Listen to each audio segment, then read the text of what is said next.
crushed my enemies long ago. The last one left to go was me. But you were cold enough to burn. I kept my feelings out of you. You held my head against the flame and made me give my crown to you.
Spirit, but lucky all the same. Sweet taste of vampires crumbling in the gloom. Napkin men with metal hearts around us, drawing nearer, bodies fill the room. Talking heads parade their faces every day, showing us the way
Hello everyone.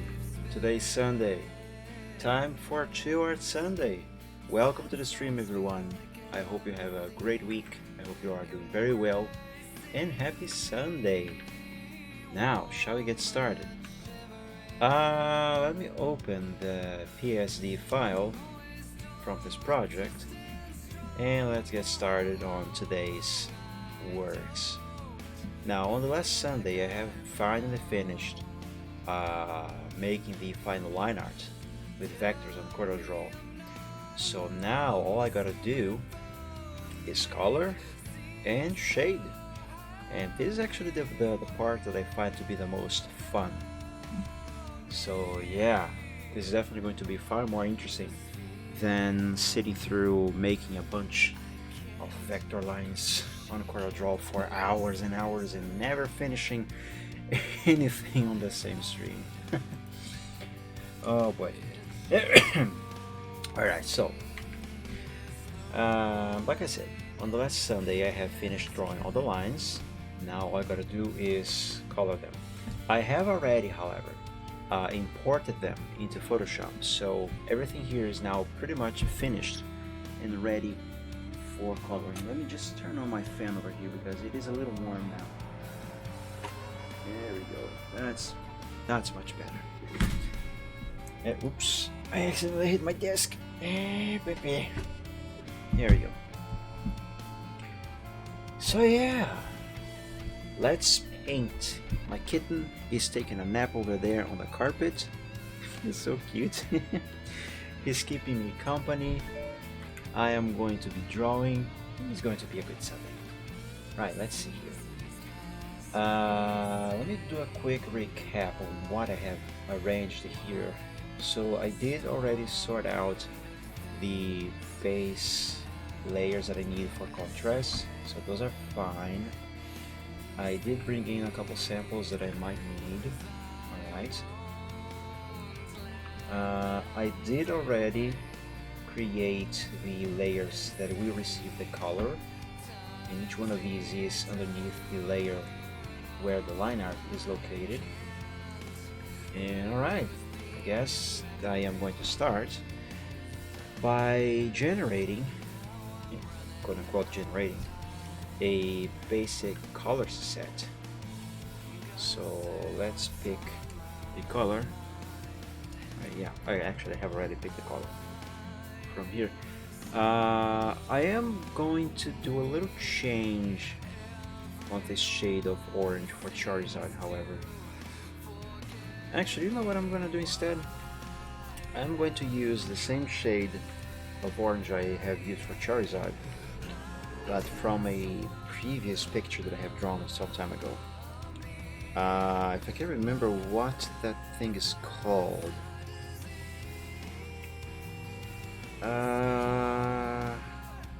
It is one of the pictures from the Pokemon series that I have been drawing. Actually, it is the first one I have drawn. Clumsy Zard, I remember. It's called Clumsy Zard. There it is. Let's go to Alpha 1, because this does not have. This should already have all the colors in place. Yep, there it is. And does not have any shading. Actually, you know what I can do here? Did I already delete the color set? I did already delete the color set on this one. Alright, so let's go for Alpha 0 instead. I want the color set that I made for Charizard on that one. I mean, I can just make another one here now. It's just I don't wanna. Where is that thing? I usually put it on top of everything. Oh wait, I'm stupid. I'm opening the wrong file. That's why. I'm opening the alpha files. What I'm looking for is actually coloring. There it is, coloring alpha. Yes, that's what I am looking for. Where's Charizard's color set? Charizard body line art. flag. Huh. Wait, where is the color set that I have made for Charizard? Or didn't, or I didn't make one. Did I just straight up copy the colors from this one to there? Seems that way. Well, in that case, where is that little sample? Charizard. It is here somewhere. Trainer later on. Charizard sample here. Let me copy this over to here. Yeah.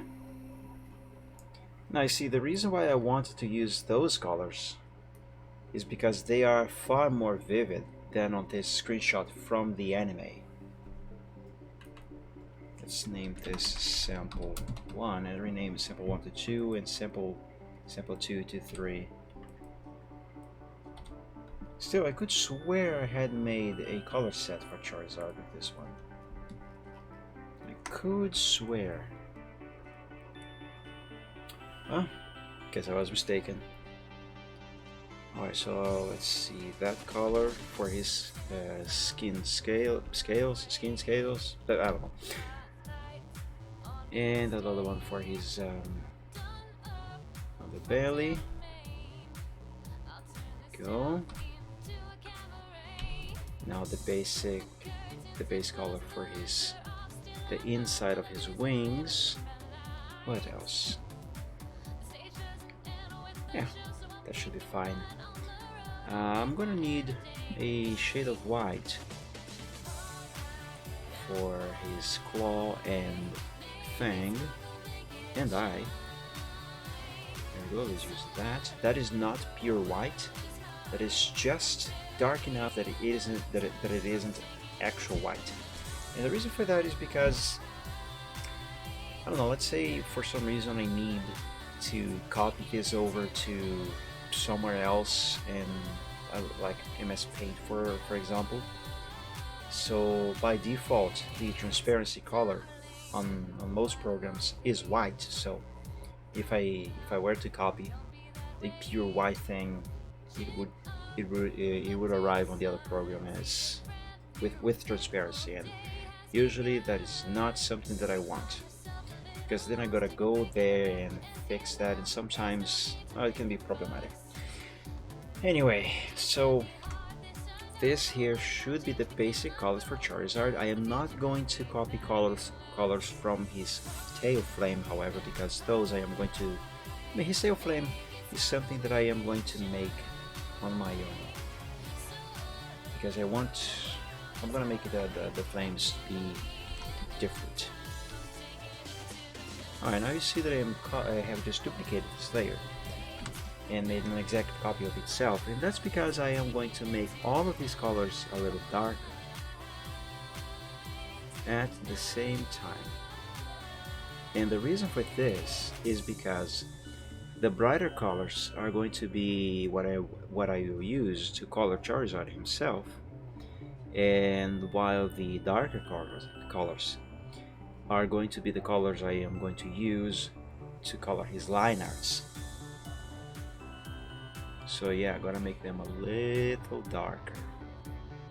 I think this is fine. -12. Yep. Now let's merge this together with the brighter colors. Merge down. There we go. Now that's just one set of colors. Now let's kind of do the same thing for the human over here. Now I don't remember exactly what was the color Matt has asked for the shirt to be. I think he asked for a green shirt. I believe so. I might be wrong, but I think it was green that he asked for. So let's begin with that. Let's see. Let's pick a nice shade of green. This here should be fine. Let's see. Yeah, I think that's gonna look nice. So let's plop that green over there. Let's try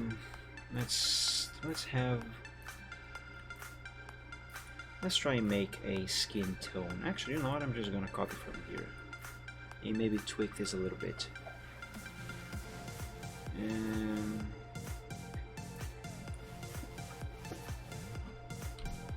let's see here.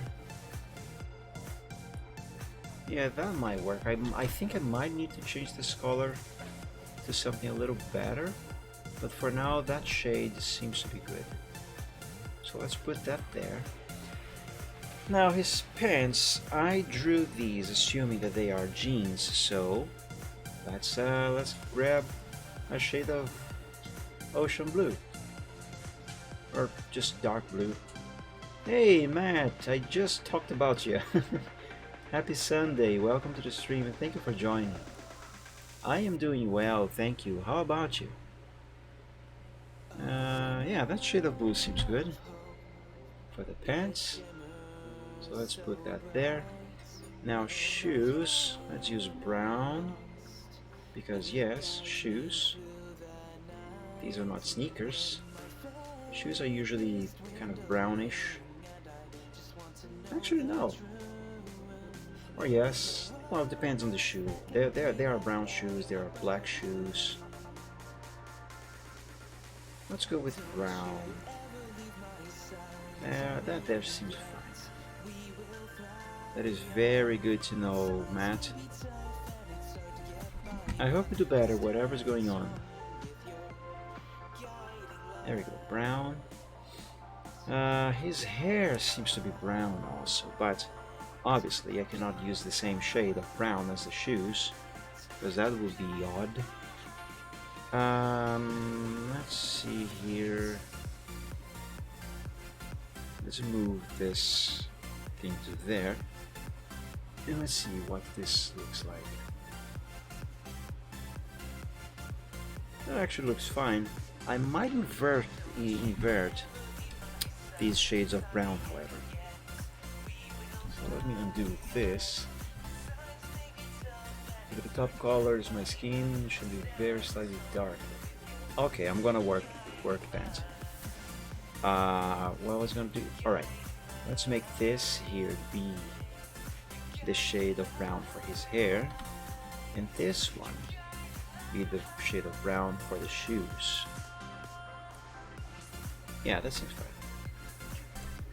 Now, like I said, I was pretty sure that I would need to come back and change the shade of this skin color here, and Matt just confirmed on the chat, so let's do that.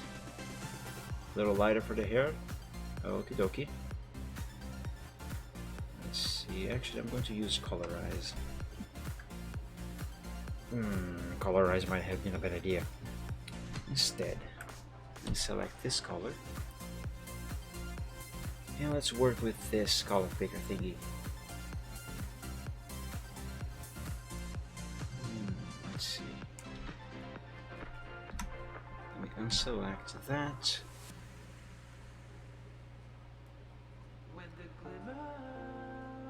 I'm not sure if this shade is good, most likely not, but I'm going to leave it for now and come back to it later if I do find that it is indeed in need of changing. Now, Matt has said that the shade of brown for the hair should be a little lighter, so let's do that. Let's pick this. Let's make this a little brighter.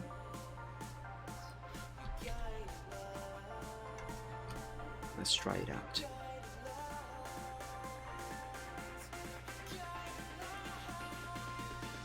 Alright, I think that should be fine. If not, it can be changed later, no problem. Let's keep it like this for now. Let's erase the original there. And replace it with the new one. Penis Dragon, hello there, welcome to the stream and happy Sunday, thank you for joining. How are you? Now the next thing here, I think I have all the base colors that I need for the humans, so Let's do the same. Why did I select this? I don't need to select this. I'm just going to duplicate the layer. Derp. So let's copy this over and do the same thing that I have done for Charizard's color set. Let's make these darker at the same time. I'm going to use the same value that I used for Charizard, -12. There we go. That is good. Now merge down. There we go. The color set for the human is done. I don't believe I need these samples anymore. At least not most of them. Oh, I just remembered something. I need colors. Color sample for Charizard. Actually, no, never mind. I was gonna say I needed the color sample for Charizard's eyes, but then I realized his eyes are closed. Oh, silly me. Okay, oops, that's not what I meant to do. That sample can be hidden away. Alright. Let me save. And now let's begin the coloring process. How shall I begin? How shall I begin this? I think I'm going to start with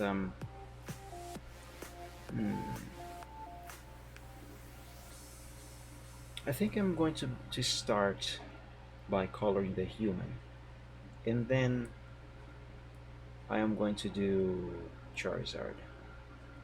Where is his body layer? Actually, it is on the same layer as Charizard's body, so should be this one. Yes, correct, it is. Right. Now here's the not really difficult part, but something that does require attention. And here's one of the reasons why I like to use vector lines so much. On top of giving me a much larger, much higher resolution compared to what the original sketch was drawn, it allows me to just select the whole thing like this using the wand tool, the magic wand tool. Is that what this is called? Magic wand tool, yes. And well, I'm just gonna talk while I do it. So actually I want to select just the body of the human here. So what is going to be the best way to do that? I do need to select this inner area. So here, because I need to have this separated from Charizard's body. And I say that because, again, these two characters are sharing the exact same layer. So let's select the inside of Charizard's arms over here. These two areas here as well, because these belong to Charizard. That thingy there. See, Charizard's belly over here and there. I see a little gap over here that needs a little fixing. It is missing some pixels, and somehow this line over here is poking out of the human's line art. Gotta fix that later. How come I have not noticed that before? How strange. Alright, so that should be everything for the most part of it, the human's body. Now let's select outside as well, so I can select his feet. And that seems to be all. Right, now with all of that selected, I could just start coloring, but I like to use, oh, it's not that I like to use, it's just it is easier if I use a layer mask. But before I can set a layer mask, I need to go over here on the select menu, modify the selection, expand by 1 pixel, and what this does is it changes the size of the selected areas. So as you can see here, you see these flashing lines. If I undo the expansion that I have just made, the selection areas, they are at the very border of the line art. But if I do the expansion by 1 pixel, it increases the size of the area that is selected, and the selection is now covering some part of the actual line art itself. The selection goes inside the line art, and what this allows me to do is pretty much hide the borders of the coloring. Actually, that makes no sense. Well, what am I trying to say? I'm going to create a mask layer, okay? But if I don't have the selection expand like this going inside the line art, if I just did the coloring with the selection at the very edge of the line art, what would happen when I apply the color is I would have a gap between one color, you know, between the color of the body and the color of the line art. So like if I added a transparency to the background or added some color to the background, you would see that color leaking through these gaps between the line art and the color of the body, and that would be a problem. So what this here allows me to do is to color without that gap, because the selection goes inside the line art, and because I am going to be applying the colors on a layer beneath the line art will be above and covering the gaps, so everything will be hunky-dory, as they say. Okay, so I have done the expansion. Now I gotta invert this selection, because originally the selection was selecting only the line arts. Now I am selecting everything but the line art. And let's see, is this the layer that I want? Yes. Now I can create a mask layer right here. There we go. Alrighty, let's pick this color here, and let's start by coloring the human's face. I'm going to use a slightly larger brush, however. Let's see, 50 pixels? Yes, 50 pixels on a hard round brush. There it is, there it is. That is exactly what I wanted. Alright. As you can see here, I no longer have the areas selected, but I can freely scrub around with the brush without having the color poke out of any other line as it normally would. And that's because the selection that I have made and the layer mask that I have applied have restricted the areas where the color actually can be applied. Let's see here, now I need brown for his hair. Oops, there we go. Now I will need a smaller brush. 13 should be fine. And as you can see here, some colors are already covering some lines, and that is intended because these lines that are being covered by brown in this case here, these are lines that are supposed to not be visible, because you know, these are lines that are going beneath this layer, and therefore they are hidden.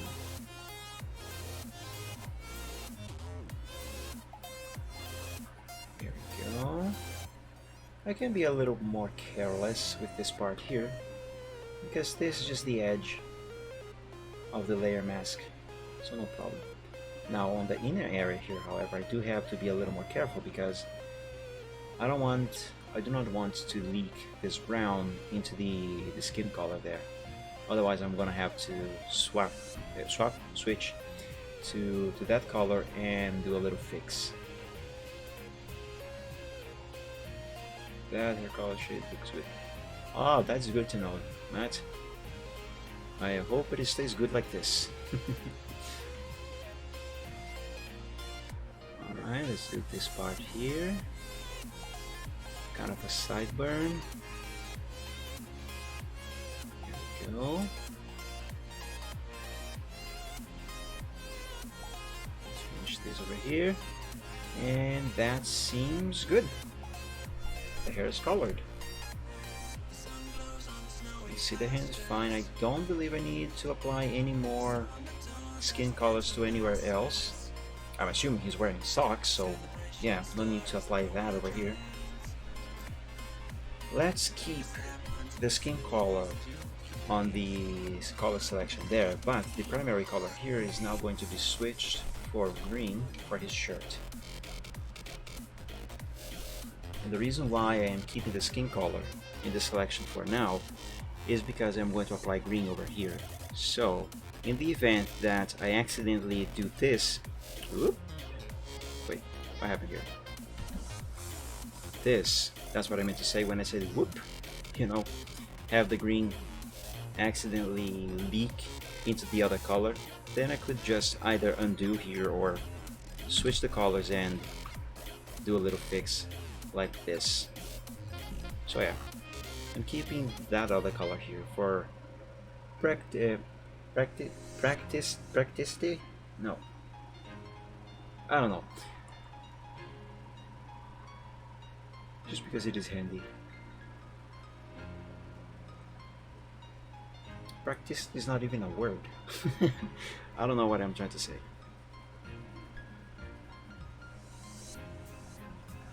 Okay, so now that I have done all of that there, I can use a larger brush.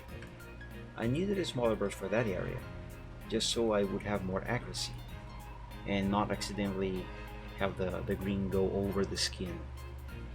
Now that I no longer need to be, oh, this here I should have selected. This is one of Charizard's claws. This is not supposed to have colors from the human. Frick. Okay, that's fine, no problem. Also, is this here supposed to be the guy's shirt? Or Charizard's arm? Hold on. What is that arrow supposed to be? Charizard's arm should be going around here, the line art. So this here is supposed to be big green for the shirt. Ah, frick. Oh, I see what happened. I inverted the selections. Instead of selecting this area when I was making the selection, I selected this area. Ah, crap. That's fine. No big deal. I can fix this. Well, I can't really fix it. I can compensate. And the way I do that, I'm gonna do that is, let's have the eraser, select this thing over here, and erase this over here. Yeah, like that.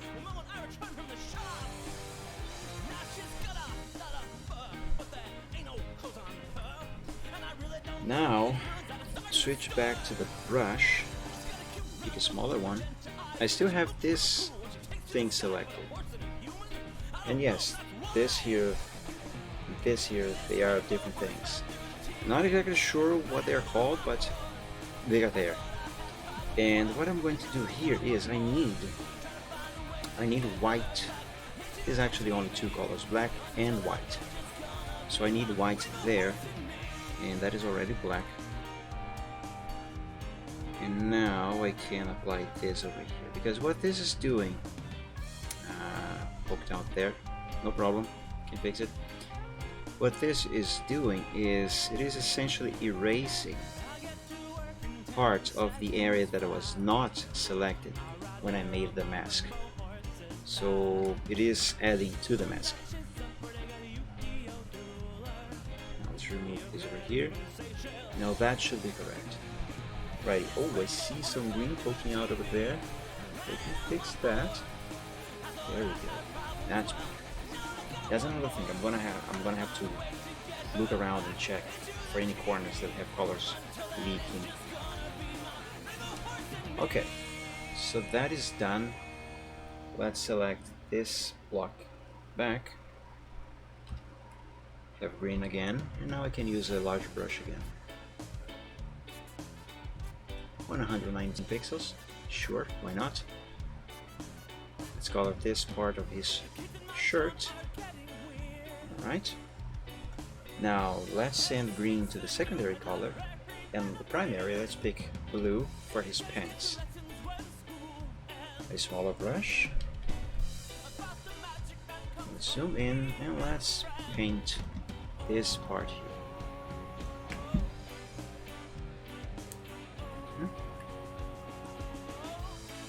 Should probably use actually a smaller brush.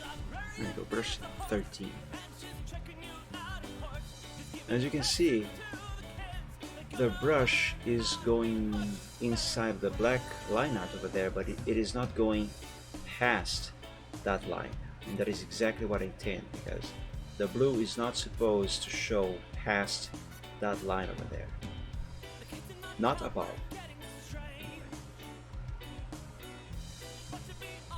There we go.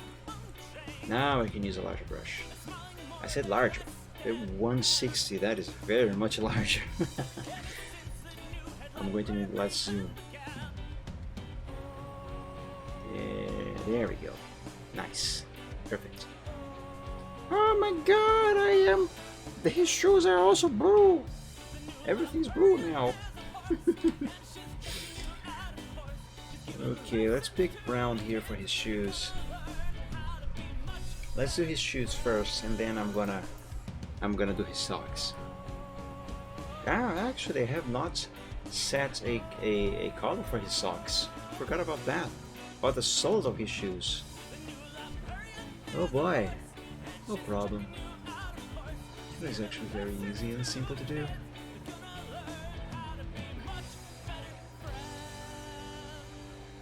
Let's apply the brown first, since I already have this color, and then I'm gonna bother with the other ones. There we go. Let's do the other shoe.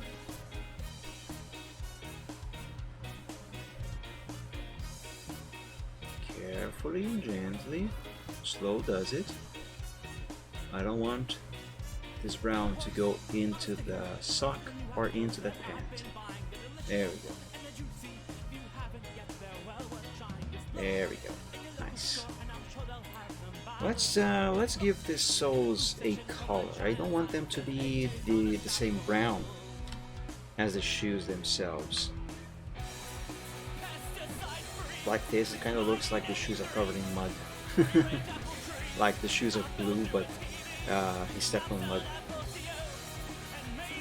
Let's make this a much darker shade of brown. Actually, I could just use something closer to black, really. But yes, I think I'm gonna go with something closer to black. Because, you know, rubber.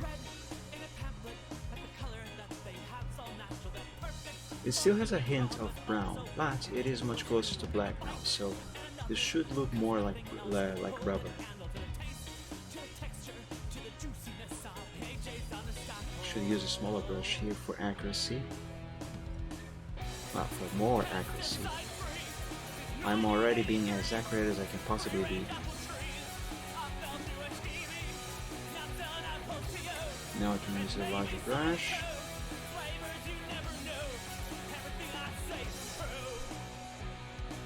There we go.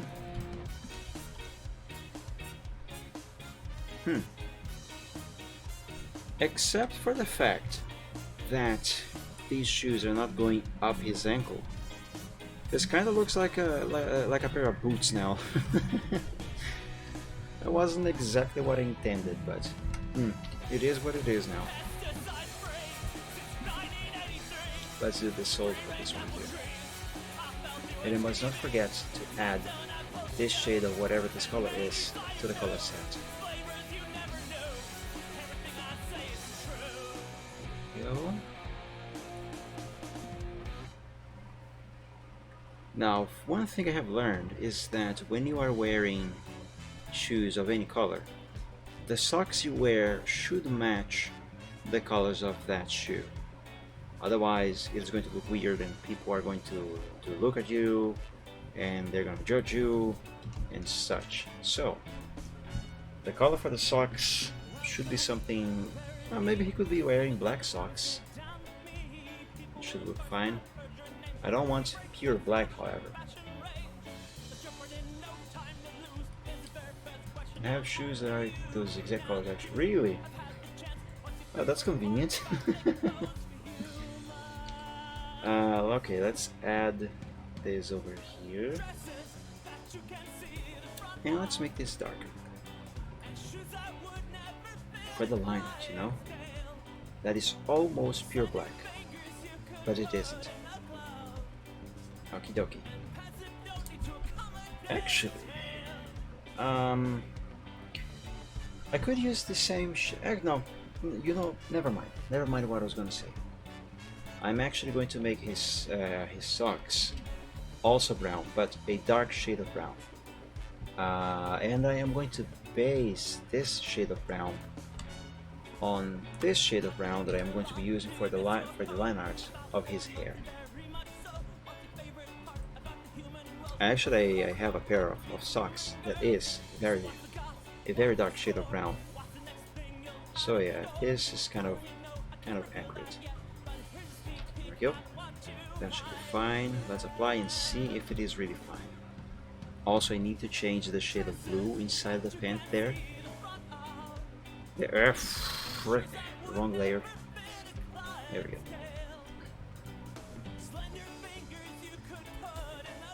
Yeah, I also wear kind of long pants. Well, pants are naturally long, really. I also wear jeans everywhere I go. When I'm not home, obviously. When I'm home, I just wear shorts. But yeah, but occasionally the socks will be exposed at some point. Like when you sit down, when you cross your legs. Maybe if you need to scratch your ankles for some reason, you know, that sort of stuff. There we go. Yeah, that should be fine. Let's add this color here now to the color set.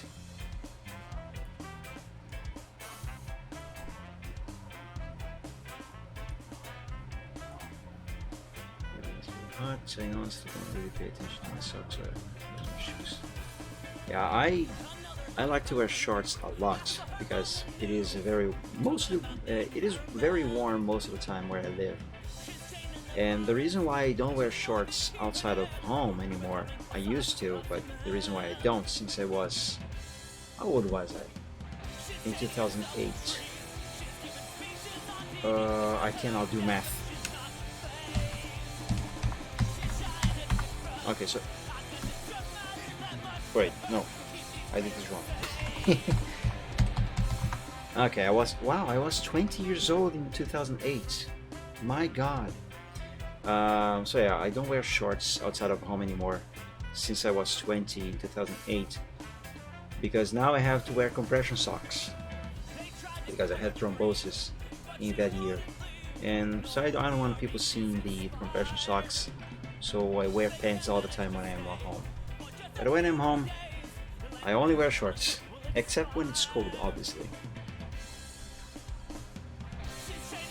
So yeah, there's actually I kind of miss wearing shorts outside of home. Shorts and sandals. No socks with the sandals, however. I'm not a fashionista, but I have a little sense. T-Man, welcome to the stream. Happy Sunday. Thank you for joining. How are you? Howdy to you too, partner. Let's make this blue a little darker. But yeah, I do miss wearing sandals and shorts when I go out. It's just so much fresher. Then again, there's also the fact that as a professional, you know, now I'm talking about actual work and my actual job, you know, going to a client and stuff. I need to look more presentable, and let's be honest, wearing shorts to a client is not exactly professional. You know, so yeah, there's also that.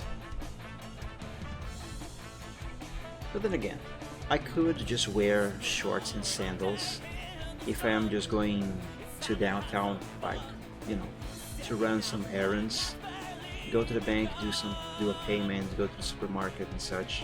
And if I have to go to a client, then I wear jeans and, you know, be more, I'm not gonna say formal, but more presentable, less. What's the word that I'm looking for? Less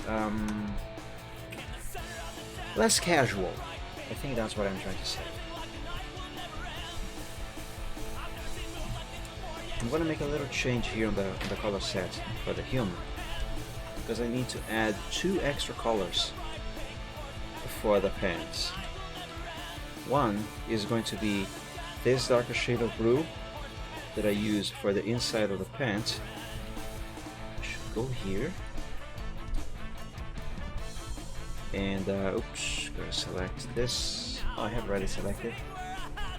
Let's make it a little dark for the line height. Although I don't think I'm going to need this shade here. And now I need to apply a brighter shade of blue to the pants. You know how with jeans we usually twist them at the end over here. So that's what this is supposed to be. And jeans is usually a little brighter on the inside than on the outside. So I'm going to do that. I might be wrong, but Mike, if it's supposed to be brighter on the outside, I mean on the inside, why did you make the inside so much darker than the outside? Shouldn't the inner part, you know, this part here, be also brighter or the same color that you are about to apply there? Well, there's one little thing called shading. ICT, man, thank you so much for the follow. That is very appreciated. So yeah, because this is the inside of a pen, so this is barely receiving any light at all. So why should it be brighter? It should be darker. So yeah, this should be correct. Now this part here, this one is receiving a lot of light. So yes, this one here should be a brighter shade of blue. Just like this. Could be a little brighter actually, but I think the shade is fine enough. After all, there are jeans of many colors. I have seen green jeans, believe it or not. Only once. I wonder if anyone actually bought those pants. I like green, but I don't think I would ever wear green jeans. That would draw too much attention. And honestly, I am a guy who prefers to, I'm not gonna say stay anonymous, but I do like some discretion. I don't like to draw attention to myself. Yep. Oh, green though. I've never seen green. I know, right? It is strange. Whoever decided to make those green jeans and put them up for sale, they obviously must have used some dye, because jeans, as far as I know, are not actually green. I mean, are actually blue by nature. How the frick are jeans made anyway? I don't know. I don't understand about fashion. Alright, let's make this a little darker. There we go. I am probably not going to need this shade, but it's there anyway in case I do need it. Now let's save this thing. Always remember to save your progress. I mean, I guess dark green could work, but I don't know about the like bright green. Exactly. And I've seen green jeans only once in my entire life, and I don't even remember where I saw those. Well, it was some story, obviously, but yeah, I've never seen anywhere else outside of a store. Okay, now I'm going to run a quick check around the entirety of what I have done here for the human to see if there's any corners where colors are leaking, you know, parts that need any fixing.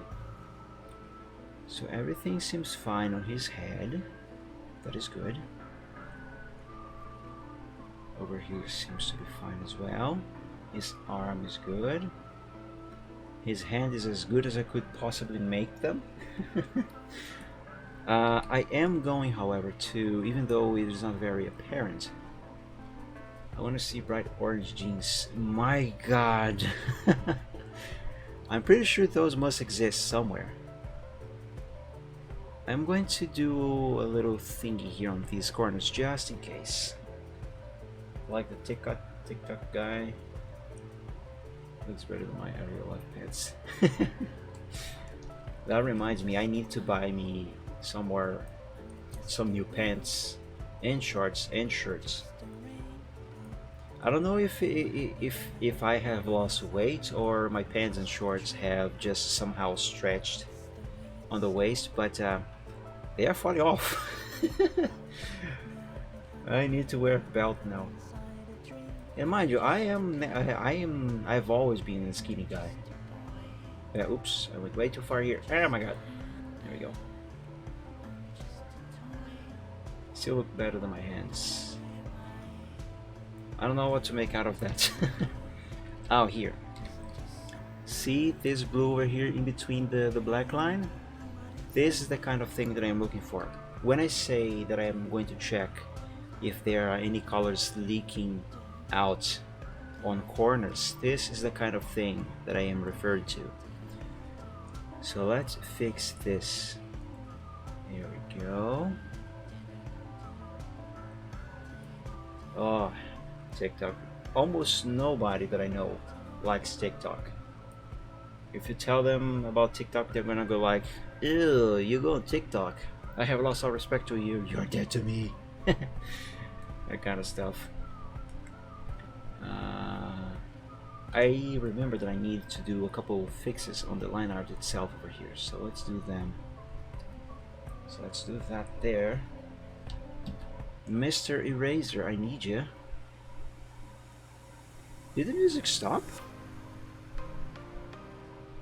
No, it didn't. It was just very quiet. Alright. Let's erase this little bit of line that was poking out over here. There we go. Let's keep checking for the corners.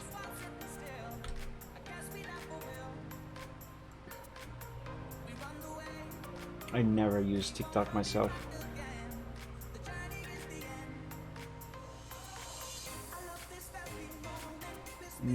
I am not sure, but I think that I see some blue right on this corner over here, but it should not be blue there. I'm pretty sure, oops, I am pretty sure that I have applied brown over here on this corner. It was actually blue for somehow. Well, might as well go ahead and apply this brown for all of these corners. There we go. Let's check these shoes over here.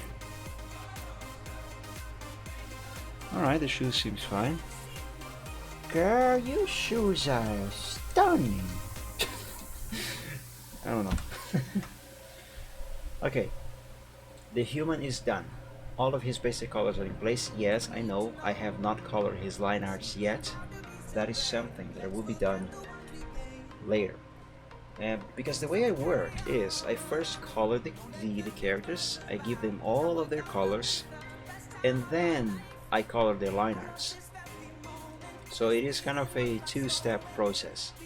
Well, technically three, because I first apply the colors, then I check for the corners, you know, like the corner that I have pointed out here on his pants. Then I check those to see if there's any colors poking out, and I fix those, and then I color the line art. Alright, so the human is done. Let's now color Charizard. This big boy here. Now let's select his line art like this. Select outside, and I need to select all of the inner areas of the human's line art. This is going to be a bit complicated. Let's select his hand. Oops. That thumb over there, his shirt over here, just like that, his head, well, that's his face, now that's his entire head. There we go, the inside of his ear,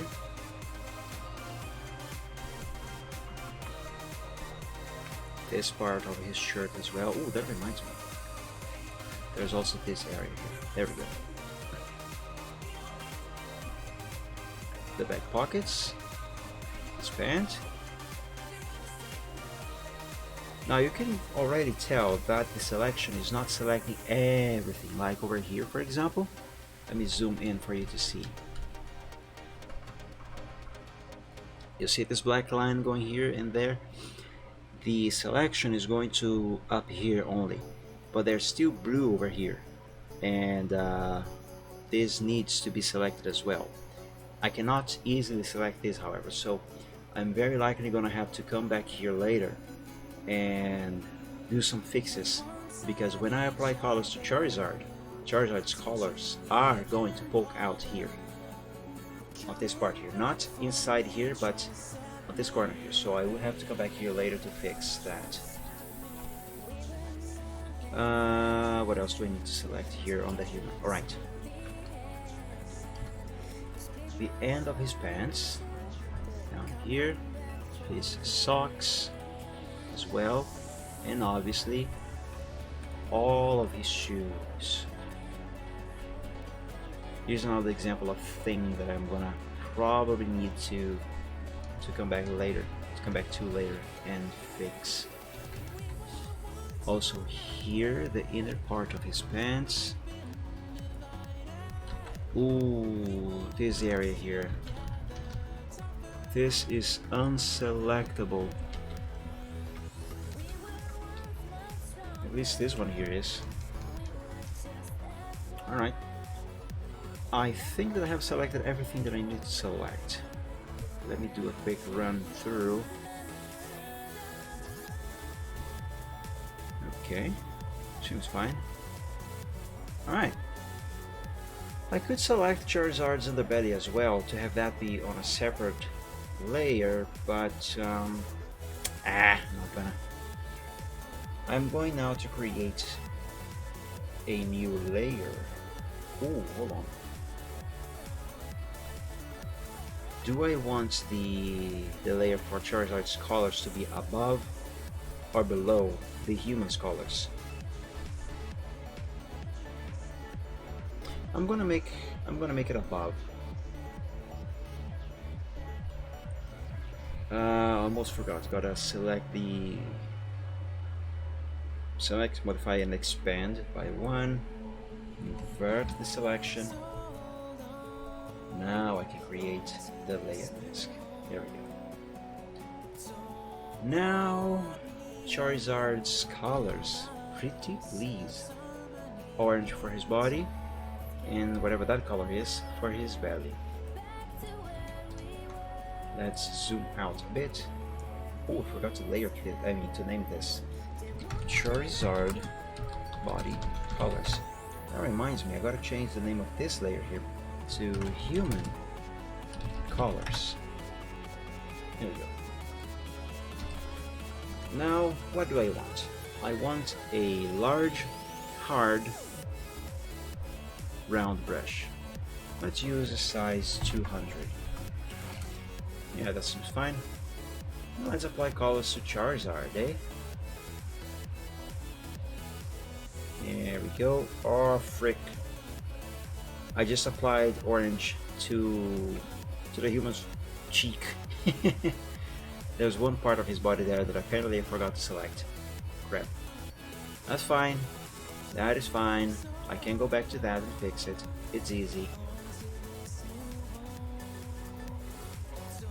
Let's do the basics first and get all of Charizard colored with this color. Well, I say all of Charizard, but I mean all of Charizard that is on this layer. Alright. Let's zoom in here and do the necessary fixes.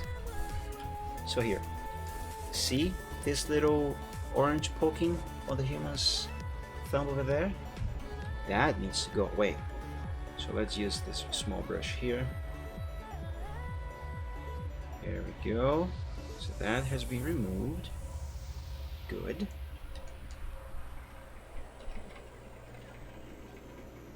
Here's some orange on his shirt as well. That needs to go away. See, these corners are something that need attention when I apply colors. This is still, whoops, this is still far better than if I had to manually freehand draw all of these all of these line arts. Because then I would have to not only be careful with colors poking out, but I would also not be able to do the selection the way I have done here. Not as easily anyway. Now here's some orange on his face. Gotta remove that because I forgot to select this area. Let me use a larger brush here. Did the music stop? Days of silence, how fitting. I can barely hear anything. Let's skip for the next one.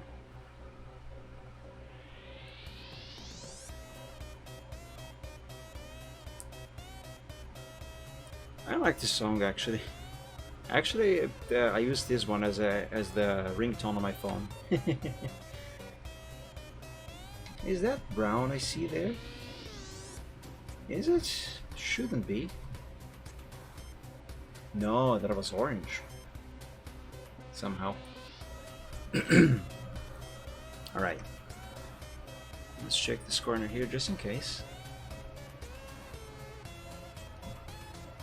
Okie dokie.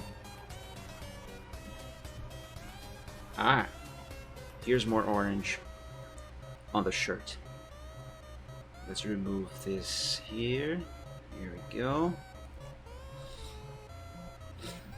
Nice.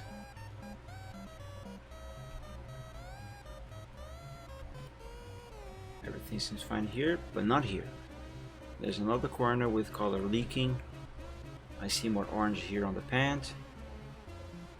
And as I am saying pant instead of pants, because this is just one piece of clothing. It still doesn't make much sense to me why we call these a pair of pants when it's actually just one piece of clothing. Like, a pair would imply that there's two of these. Here's the thing that I was talking about in this area.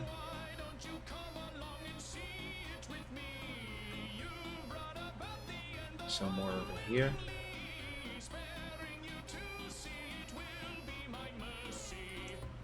There we go. That's a lot of orange poking over here. But that's fine. This is actually much easier to fix, because I can just run the brush all over this.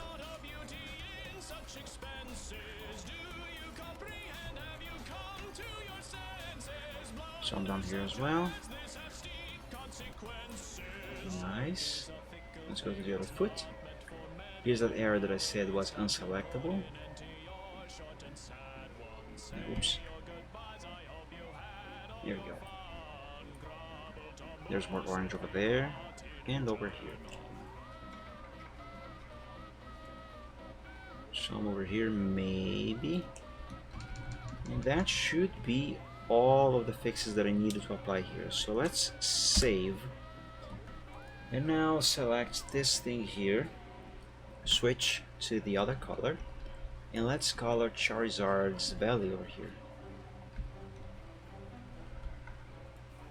I'm going to need a smaller brush, and let's apply this color over here, very gently. There we go. And I don't remember, is this here supposed to be that color as well? I'm gonna check the sketch. Let's see. Workshop. This doesn't help.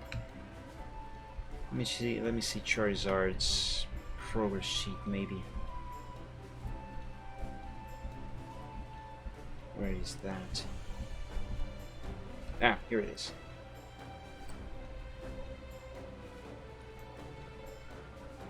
No, I think that is supposed to be orange, just like his body. Is it? Minimize that window, please.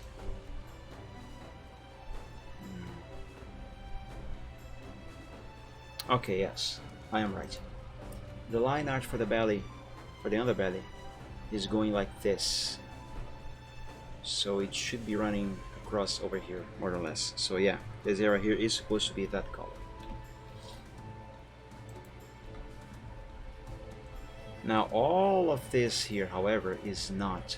So let's apply the color that it is supposed to have. I'm going to begin with the edges of the line arts and corners specifically, because these areas require more accuracy as to not have this color leak into the other area. Actually, can that even happen? Not really. It can happen over here though. In any case, these corners are still susceptible for color leakages. And again, when I say color leakage, this is what I mean. A color in an area going into another area that is supposed to have a different color. So like this corner here, it could have this color poking out into there. So the idea here is I first add a bit of color near the line art like this, so I can later then use a larger brush to, you know, apply some strokes more carelessly. That way I can do it more quickly. And by that I mean color this more quickly.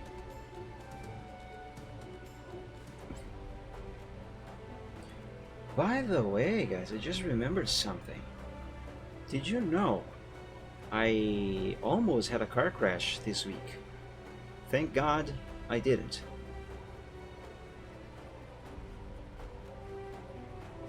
So what happened is I was driving on this 3-lane street. I was heading to, where was I heading to?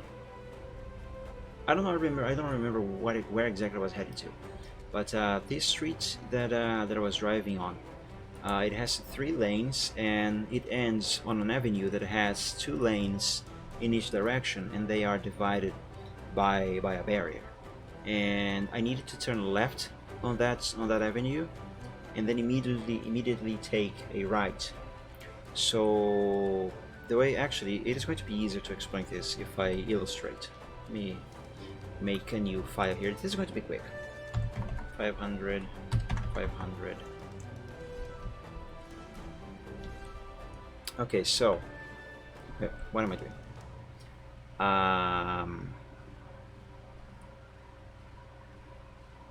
So here's a block. Here's another block. Okay. There. There. Here's the barrier, all right? Okay, so this here was the avenue that I needed to turn into, okay? And this was the street that I was on. So it has 3 lanes, all going the same direction, right? These are the center the lines that divide the lanes, right? Just pretend this makes sense. So this street only goes in this direction. Okay, these three lanes go in this direction, while this avenue, it goes this way and also this way, right?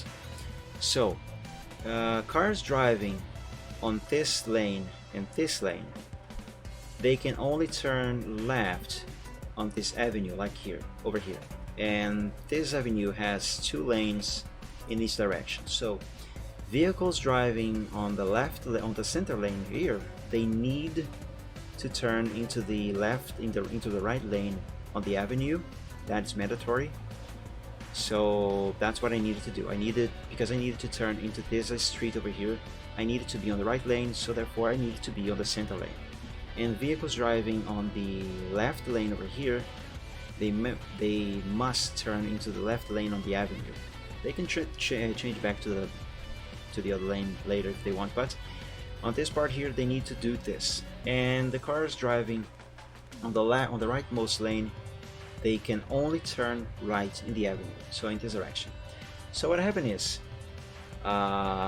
way before I get to that part, somewhere back here, there was another street going by here, and it would cross with the street that I was driving on, which is this 3 lanes one. And by the way, just so you know, this street here with the three lanes, it has the right of way. And so people driving on this over here and this over here, they want to drive into this street here, they need to yield for traffic driving over here. Diesel, welcome to the stream. Happy Sunday. Thank you for joining. How are you doing? You arrived just in time to hear my story about how I almost had a car crash this week. So yeah, the guys on these streets over here, they need to yield for traffic on this street here. So what happened was, I was approaching one of these intersections, and traffic was quite quiet on this street here. I'm doing very well, thank you. Just telling a story right now.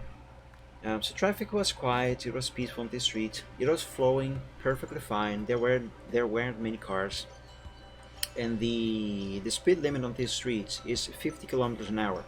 So just like all cars, most cars anyway, in traffic, I was doing 50 on the center lane. There was, however, a car driving, he was probably doing like 35 or 40 on the center lane, so he was going very slowly. He was actually holding traffic back. Many cars were queuing up behind him, so they were all the time overtaking, either through the left or through the right over here, because he was going too slowly, and I was one of these cars. So I got up to him. I actually stayed behind him for a while, and I thought to myself, dude, come on, at least do the speed limit of the way. You are holding back traffic. I know traffic is not heavy here, it's actually quite light, but come on, really. And I was kind of timed, so I needed to be somewhere at a given time, so that holdback was actually being a problem to me. So, like everyone else, an important issue, I'm listening to you. Thank you, Diesel. So I checked my mirror if I could switch to the left lane here to overtake him, because my idea was switch to the left and then back to the center, because I needed to stay there to turn into the avenue. So I did that. I checked my mirror, it was safe for me to change lanes, so I changed lane. I kept my speed to 50 kilometers an hour, which is the speed limit on that street, and I kept going my merry way, going here. I overtook him. By the time that I was free, almost free actually, to change back to the center lane here, it was also the time that I got to this intersection, and there was a car stopped right here. This is actually a one-way only in this direction, so I don't know if the street on the other side is also one way to this street, or if it goes one way in that direction as well. But on this side here, it is only one way in this direction. So there was one car stopped here waiting for traffic, because he had to. Again, this street here has the right of way, so people on this one here, they need to yield. So this car was stopped here waiting for traffic because he saw me and he wanted to turn here, so he stopped as he was supposed to. And by the time I got right about here, more or less, on this corner, to pass over here, a Ford EcoSport, I don't know if you guys have this car, this mini SUV in the US or whatever, but this Ford, he bolted out of nowhere over here. I am 100% sure he was going to turn right away into the street without yielding. The front of his car actually occupied part of my lane, so much so that actually he got out of the street out of nowhere, unannounced. He didn't. He wasn't going to stop. He was going to drive into the street, and he did that right in front of me. So much so that I actually had to hit my brakes, swerve to the left lane a bit, although not entirely into the right lane, just enough so I could pass him. Also, there was another vehicle very close to me here on the left lane, so I could not go entirely into the left lane yet. So I had to do that. I didn't get startled, I didn't get scared, but it was kind of close. Actually, if I didn't do this swerve, I would have hit him, and that would have been a problem. So guys, be careful when driving, okay? Obey traffic rules. If you have to yield for traffic, do yield for traffic. Even if the street seems to be empty, if you have a stop sign or a yield sign, stop, look, and then you go if you actually can. I usually approach the bumper and suddenly jump into the left lane. I'm saying this is wrong, but no one cares. Yeah, the guy actually, he drove halfway into my lane. He only stopped because he saw that I was almost at him. Otherwise, he would have gone for it. Pretty sure. I was in a bus crash last month. It was a pretty scary feeling. Glad you were able to avoid it. Yeah, thank God I never had a car crash in my life, and hopefully I never do. Because one, we could get hurt, either me or if I am with someone else in the car. God forbid that ever happens. And then there's the loss of money, because you would damage the car, and in some cases, who knows if we would ever be able to fix the car, even if we could afford it. And financially speaking, we are not in the position to be fixing the car. I am hopefully finishing a sketch, a commission today, Diesel. Right now I am already coloring this Charizard that is hugging a human. So yeah, hopefully I will be finishing this today. I'm not sure if I will be able to finish, but at least the coloring part, I expect to have it done by the end of the stream. And right now I am coloring Charizard's belly. There's a big dragon, so this might take a little while. And yes, I did say Charizard is a dragon, because he is a dragon. He is not a dragon type, but he is definitely a dragon. And remember, being a Pokemon being a dragon and being a dragon type are two completely different things. So like, for example, let's talk about Altaria. Altaria is a dragon type, but if you look at that thing is a cloud. It is not a dragon at all. Let's do this here. Okay, this part is done. Thank you, Diesel. I hope it is going to look even better once finished. Once I have all the colors in place and a shade specifically.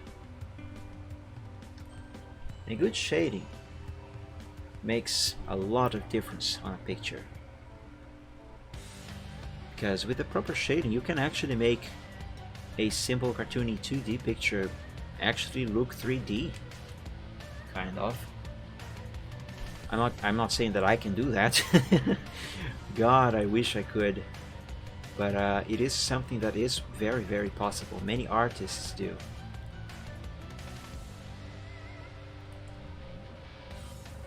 It's also clearly a bird.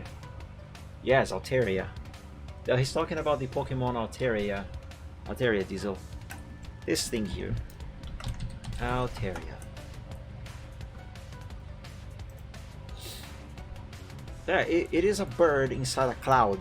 That is not a dragon. It is a dragon type, but it is not a dragon. Here's another more clear example that this is just a bird in a cloud. What is this? The Mega Altaria? Yes. So yeah, it is a dragon type, not a dragon Pokemon. While Charizard is a dragon Pokemon, just not a dragon type. So yeah, many people Many people say that, hey, Charizard is not a true dragon. Yeah. Well, he is. He's just not a dragon type. So people who say that, they do not make this distinction.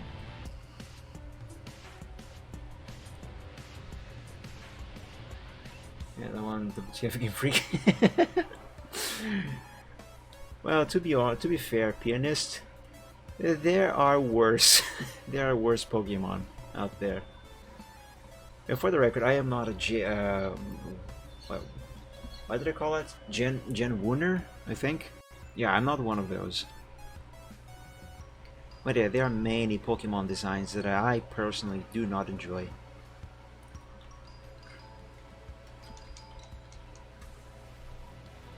They don't care about logic at all. I mean, it's Pokemon. You can only have so much logic, considering that these are monsters that you can somehow fit inside a ball that you can fit in your pocket. And even ones that are as large as a building.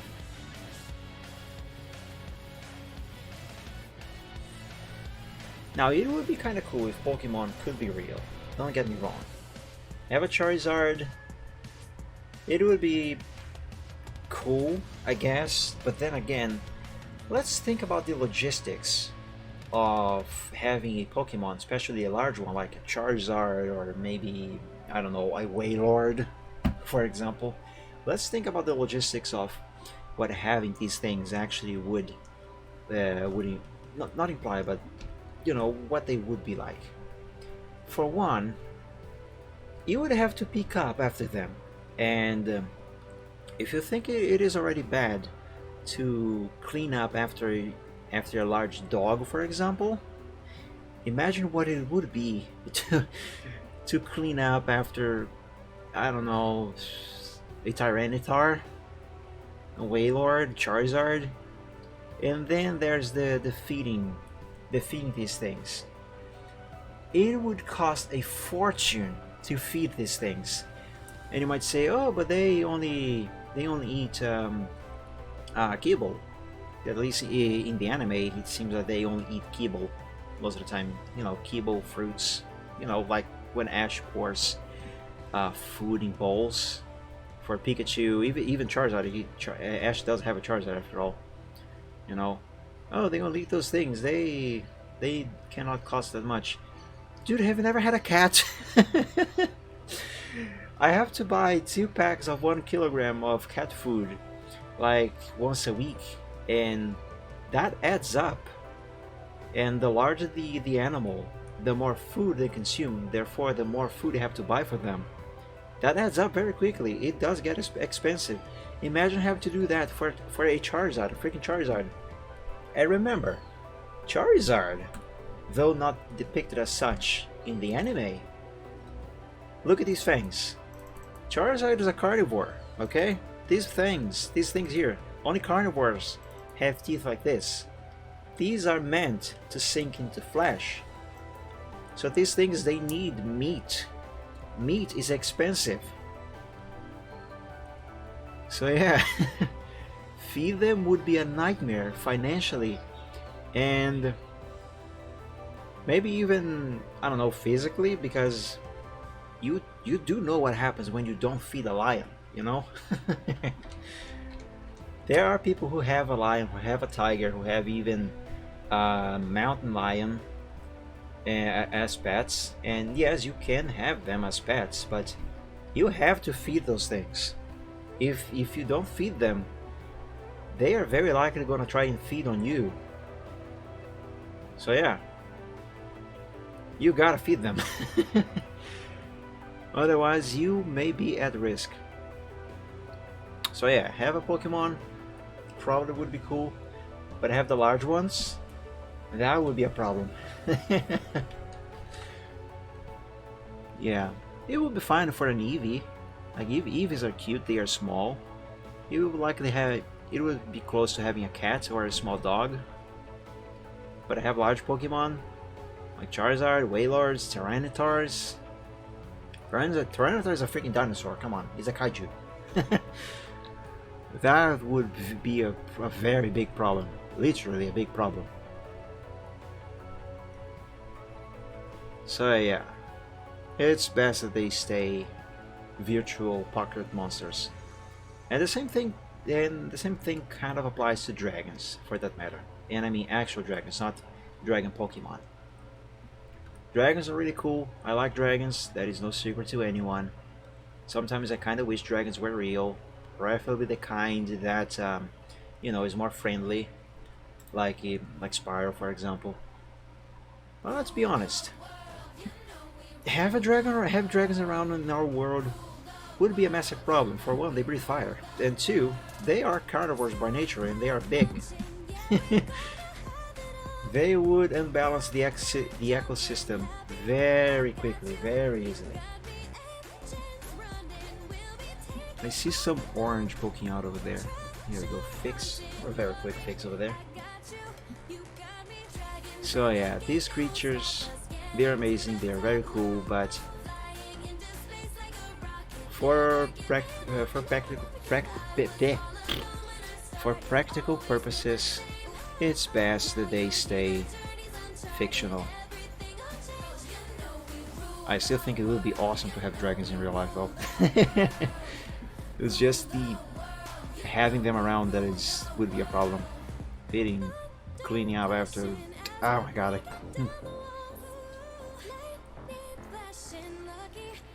The Pokemon anime, Diesel, it is actually very fun. I hear that the current seasons are fun. I have not watched them yet, but I personally am not really fond of the Generation 5. Generation 5?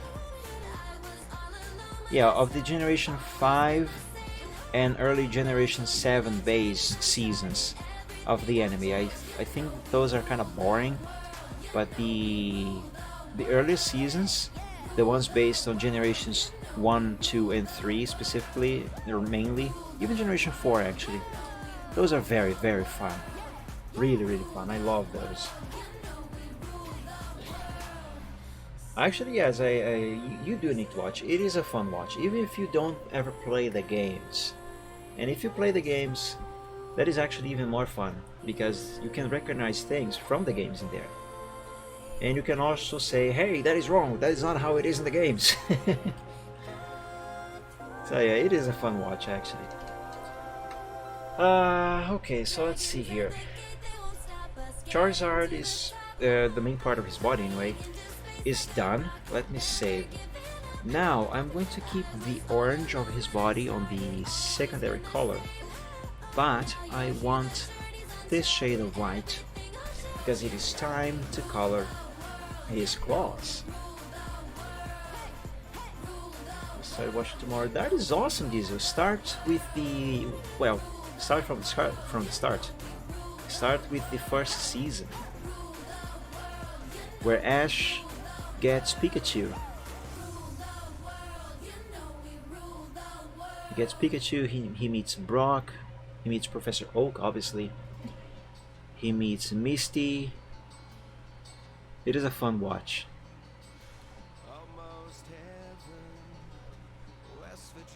You know, I think that my favorite season of series of the anime, I'm gonna say series instead of season because the anime obviously is based on the generation of games that was available at the time each season was released.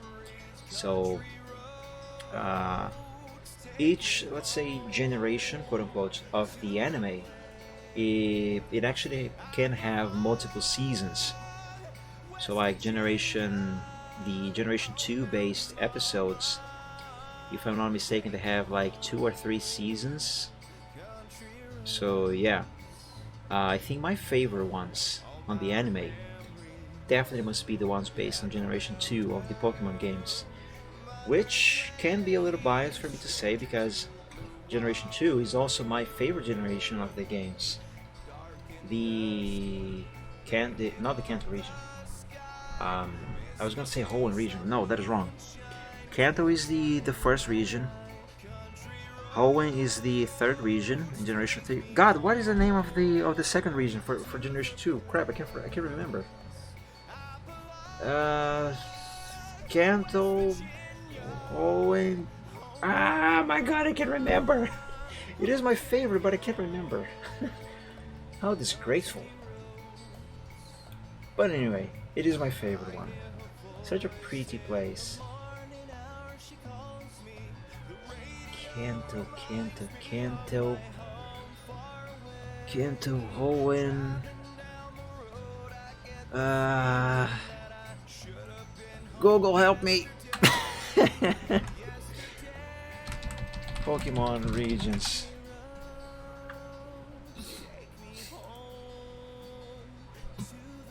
What is the name of the region? Why can't I remember? It's this area over here.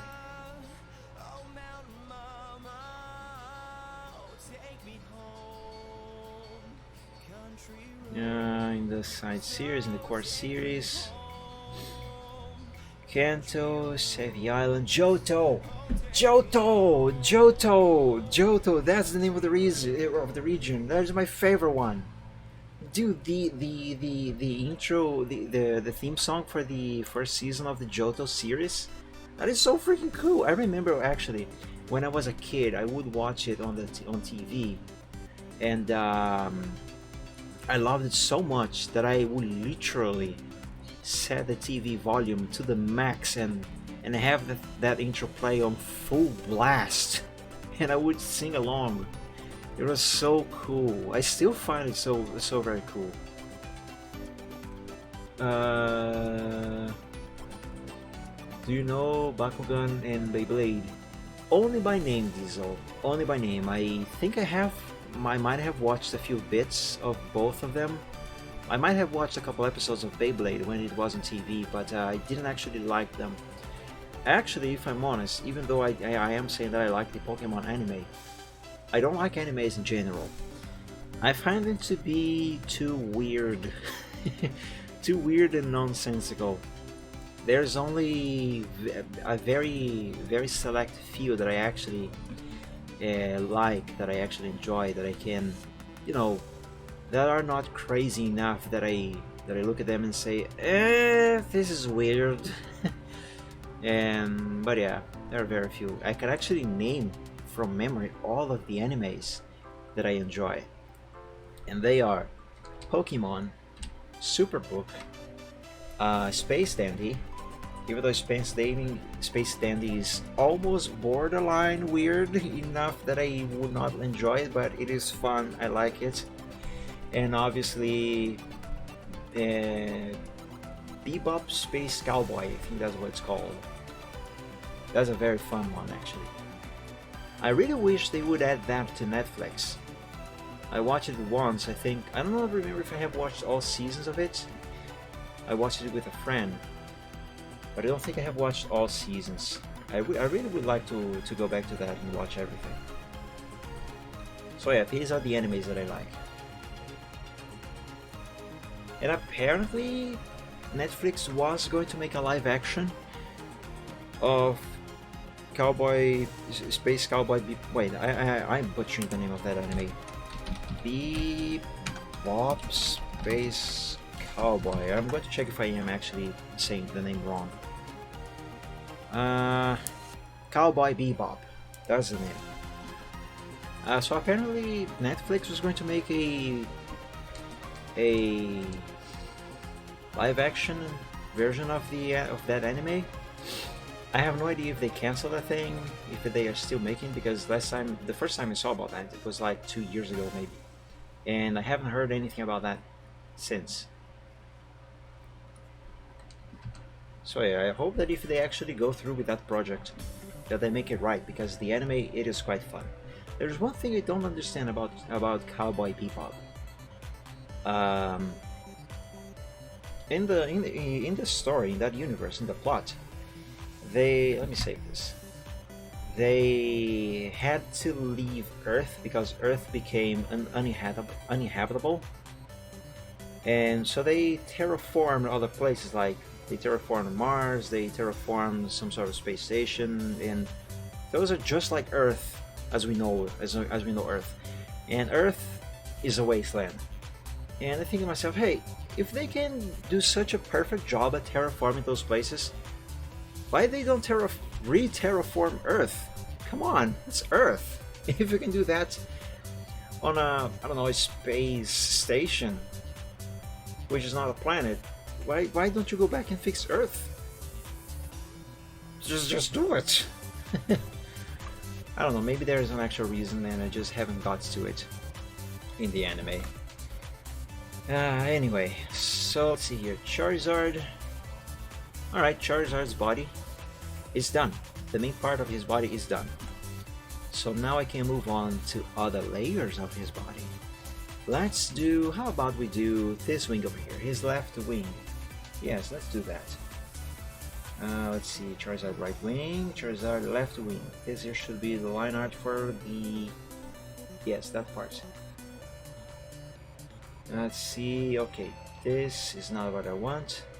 This layer is the one that I want. The inner part of Charizard's left wing. So let's select this layer and go to select, modify, expand by 1, invert the selection, and let's pick this shade of blue over there while keeping orange on the primary color. So that's good. Let's select the color layer. Yep, that's the layer that I want. And let's create a mask of this one. Did I invert the selection? I think I inverted the selection. Well, only one way to find out. Large round brush, please. And let's apply this color. Okay, good, I did invert the selection. Excellent. Alright, so all of this is now blue.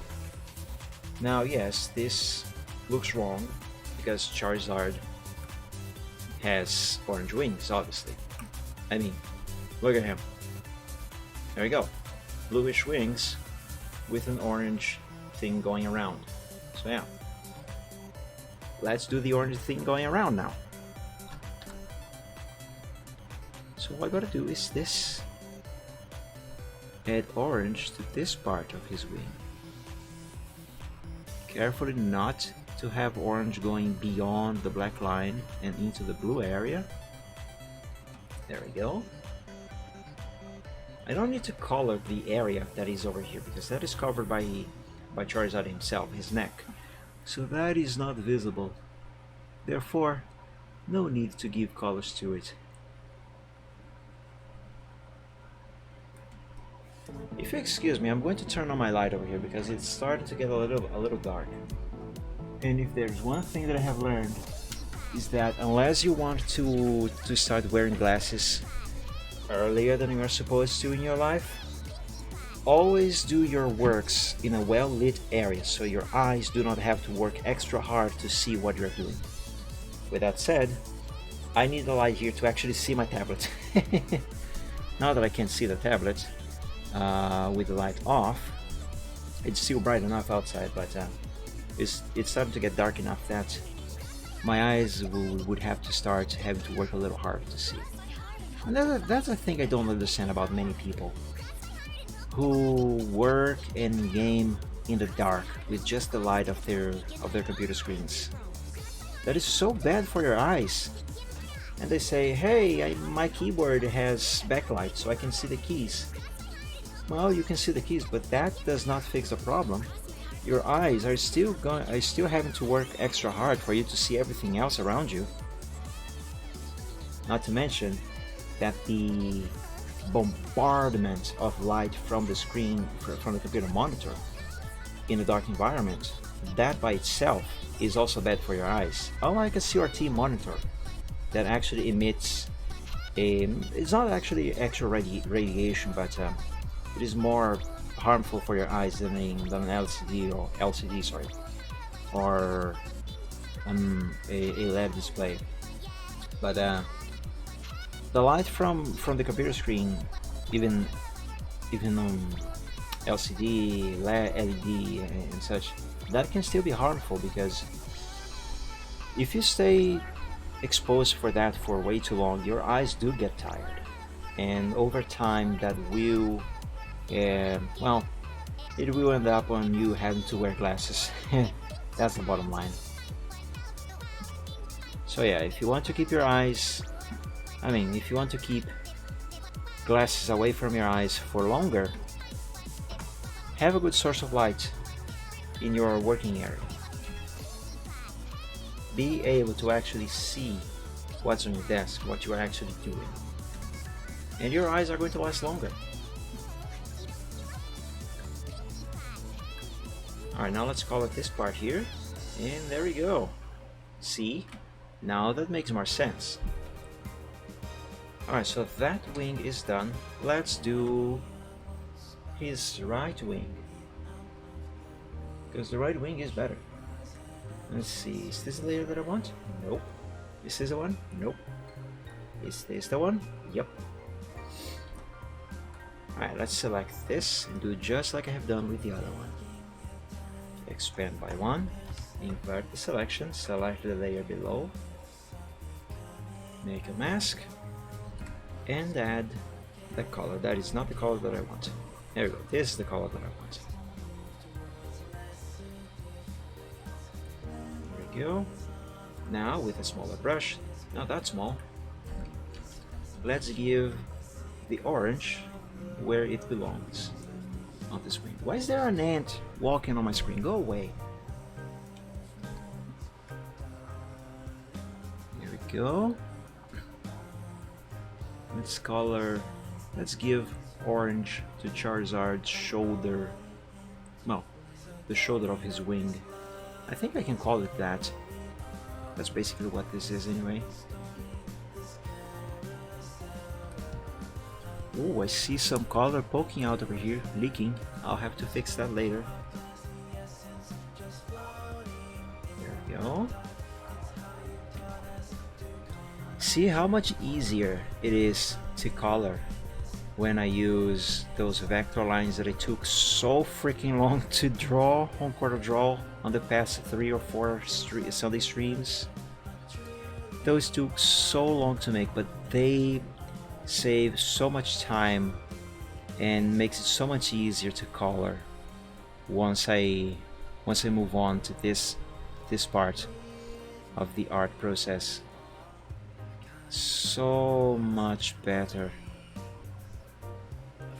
Before I worked with vector lines for the final line art, I actually would manually draw every single one of the final line arts, and that was just as time consuming, if not more time consuming. Actually, I think it was even more time consuming than drawing vector lines for the final line art, instead of freehanding every single one of these lines. Because back then, by freehanding these lines, I would have to redo one single line several times, and I would have to do that for pretty much all the lines. I would have to draw it, then undo, draw it again, undo, draw it again, and again and again, until I would get the line just right. It would have to be the right thickness, the line would have to be curved in the perfect way, or straighten just as perfect as I could make it. You would have to end in the correct way, and it was a nightmare. And then there would be the coloring process, which it was extremely easy to have color leaking out, seeping out of the line art. So I would have to, instead of just going for corners to do little fixes, like here for example, this little corner here, as you can see there's some orange poking out there, I would have to scan all of the line arts, every single part of it, for colors leaking. And guess what? Colors would leak everywhere. So yes, I would have a lot of work getting the thing done correctly. So yes, it was extremely time consuming. even more than drawing vector lines is. Vector lines are very time consuming, but in comparison to what they used to be, I mean to what it is like to freehand the lines on top of the sketch lines, it is so much more. What am I trying to say? It saves a lot of time. I think that's what I mean. But yeah, I still find it to be a very boring process. However, drawing the vector lines, it's still very boring because it still takes a lot of time. But yeah, it's still a better choice than freehanding the line art, the final line art. So there we go, that wing is done. Save. Charizard is almost done. Now all I gotta do is is color his tail and that leg over there. So let's do that. Now these two are on the same layer, so select them together. So expand by one, invert the selection. There we go, layer mask. I do want this color here. Color his tail and his leg orange. Did the music stop? It didn't. The song is just really quiet. I'm gonna skip for the next one because this one is way too quiet. Yeah, this one's fine. And now for the underbelly on his tail, this other color with a smaller brush. Yeah. And as usual, I am going to begin with actually, you know what? There's a much easier way for me to do this. Just select this entire inner area. Much easier. Expand by one. Yes, please. Now I can go back to the mask layer there and use a large brush to do this. Ah, there we go. So much easier. Let's see. Yep, that is fine. That is fine. Alright. Let's color his claws over there. Give it this shade of white.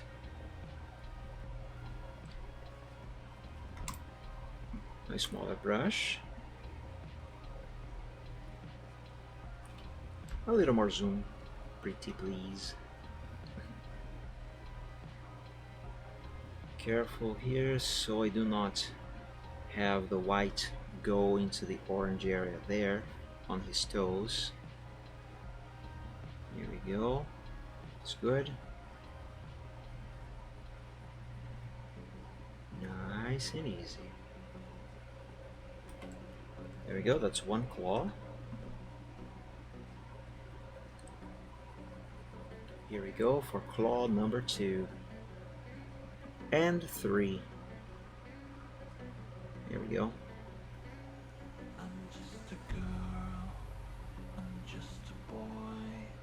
Ta-da! Let's have a look at this. Save. Yeah! Look at that! Both characters are fully colored. Well, apart from the line arts. And yes, I know I have not yet drawn Charizard's Flame. I'm gonna do that later. What am I going to do next? Yeah, I think all I gotta do next is color their line arts. Haha. Alright. Now, because coloring the line arts is going to be a major change to the progress, I am going to keep this version of the progress as a backup. And the way I do that, just in case, I need to come back to this in case I mess up something. First, let me save this again. Now let's go to Save As and rename this. I'm going to keep coloring Alpha 0 as this stage of the progress, and I'm going to create a new file named Coloring Alpha 1. Thank you guys. We are very close to finishing this thing. I think I will be able to finish this on this stream today. So yeah, I'm excited. Now, you might be wondering, how do you color the line arts? They are all black lines. Well, that's another good thing about using vector lines for the final line arts. Let's begin, since I am down here on the layers. Let's begin with Charizard's tail and left leg, right? I want a couple new colors. Now remember earlier on the stream when I copied these colors to over here and made them darker? So these colors here are the ones that I will be using for his line art. So I want this shade of orange and this shade of white. Actually, not that color yet. I'm going to use the shade of whatever this color is. White? I mean, yellow? I think this is a shade of yellow. Anyway, swap back to orange. Give me a large, round, hard brush. 201 is fine. So here we go. Here's another awesome thing about using vector lines for the final line art. So, you see Charizard stay over here?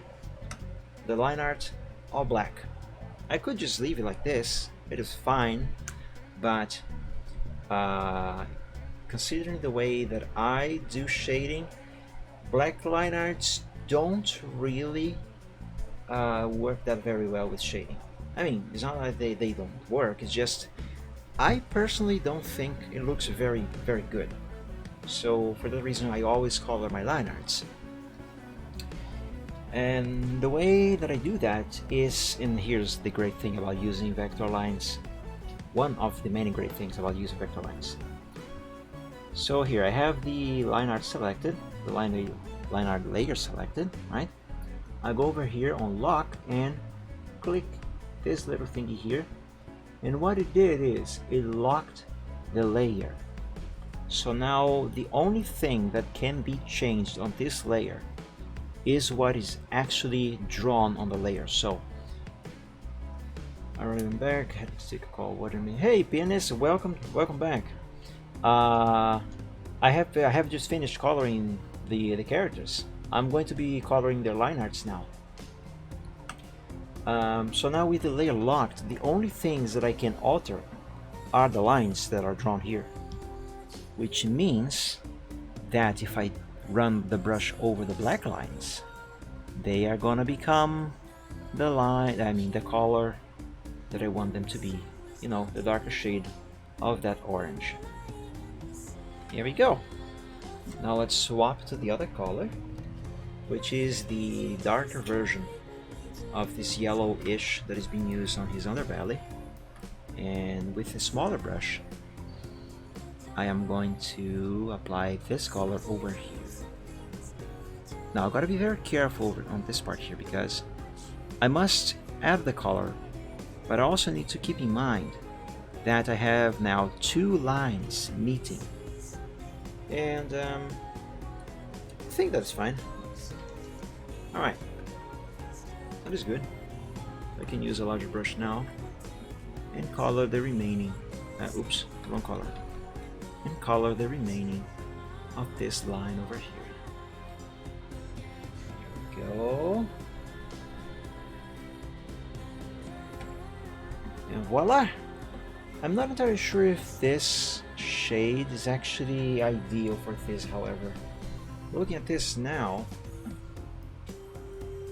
I'm not very fond of this shade. Let me see. Let me try a different shade and see if it looks better. Ah! This one looks much better. I'm going to use this one instead. I'll have to change it on the color set there. Now, because I have already applied this color over here with the orange, I cannot just go ahead here and, well, I can, but if I just go here and apply the new shade of this yellow here, there will still be some pieces of the old shade left over and showing. Is going to be complicated. So instead, what I will do is I will cover this with orange again and just replace this with a new shade. That way I am essentially redoing what I have done before. And again, gotta be careful here.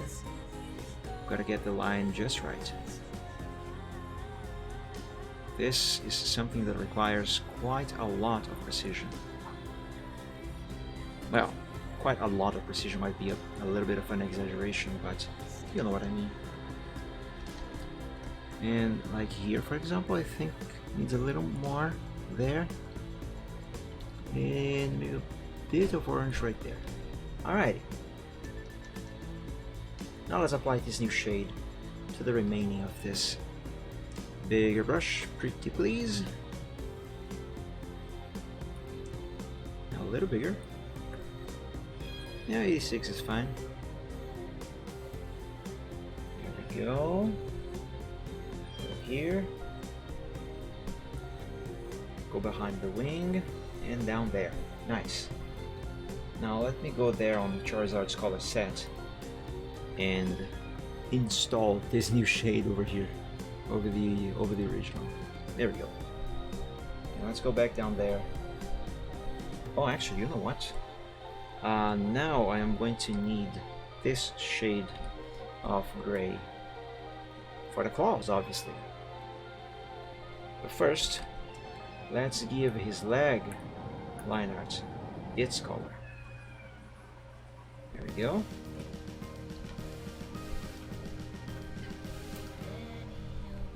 Now swap to the gray and let's color the line art of his claws.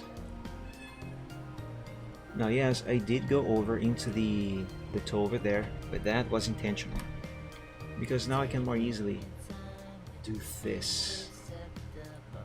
There we go. I'm going to do the same thing down here. There we go. Over here.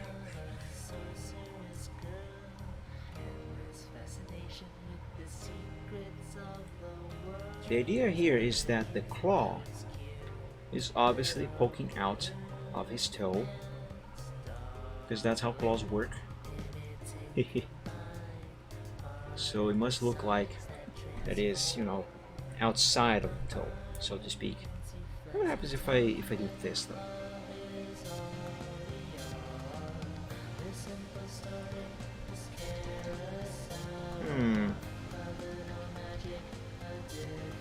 It works, but I don't know, it kind of looks odd.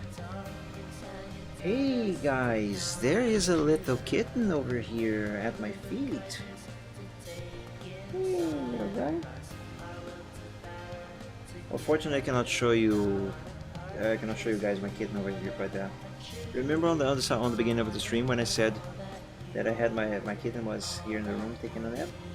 He got up and is now at my feet. Are you leaving already, Diesel? Okay. Thank you for joining. I hope you have enjoyed. Have a very good sleep and an awesome week. Take care of you too, buddy. Sleep well.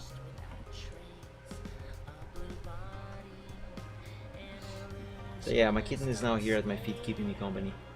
I just hope he doesn't start messing around with stuff around, especially the wires. Where was I? Right. Let's swap back to orange. So I can do this bit here. And now back to gray for this part over here. Yeah.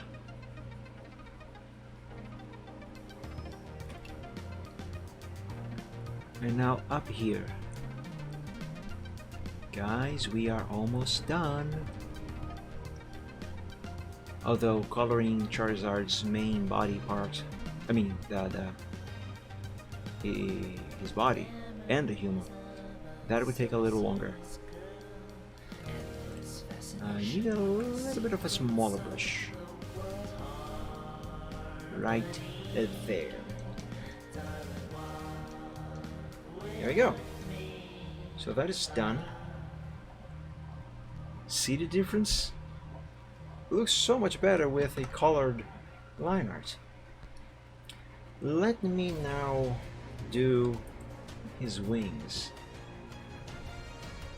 Let's see, I'm going to unlock that layer and lock the next one, which should be this. Large round hard brush, pretty please. And oh, it's that one. Okay, I thought I was gonna do his right wing. That's fine. There we go. So that is done. Easy. Now this one, extremely easy. Now the next layer should be his right wing, the inner part. So this here.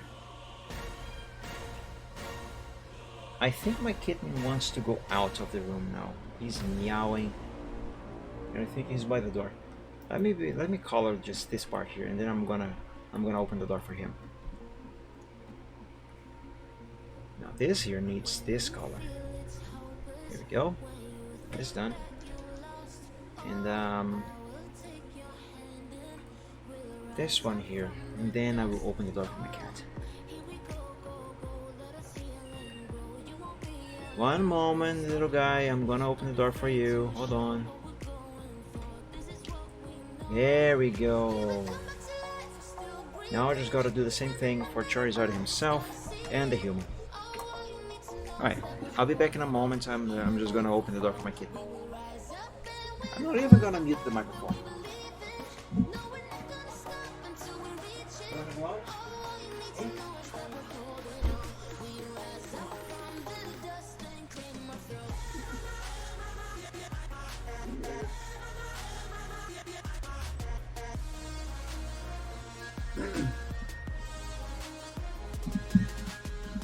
Alrighty, I am back. And yes, my kitten did want to go out. It's probably hungry or thirsty, or needs to go poo poo. He actually peed in my bedroom on his first days. Anyway, speaking of being thirsty, I haven't drunk from my water all this time.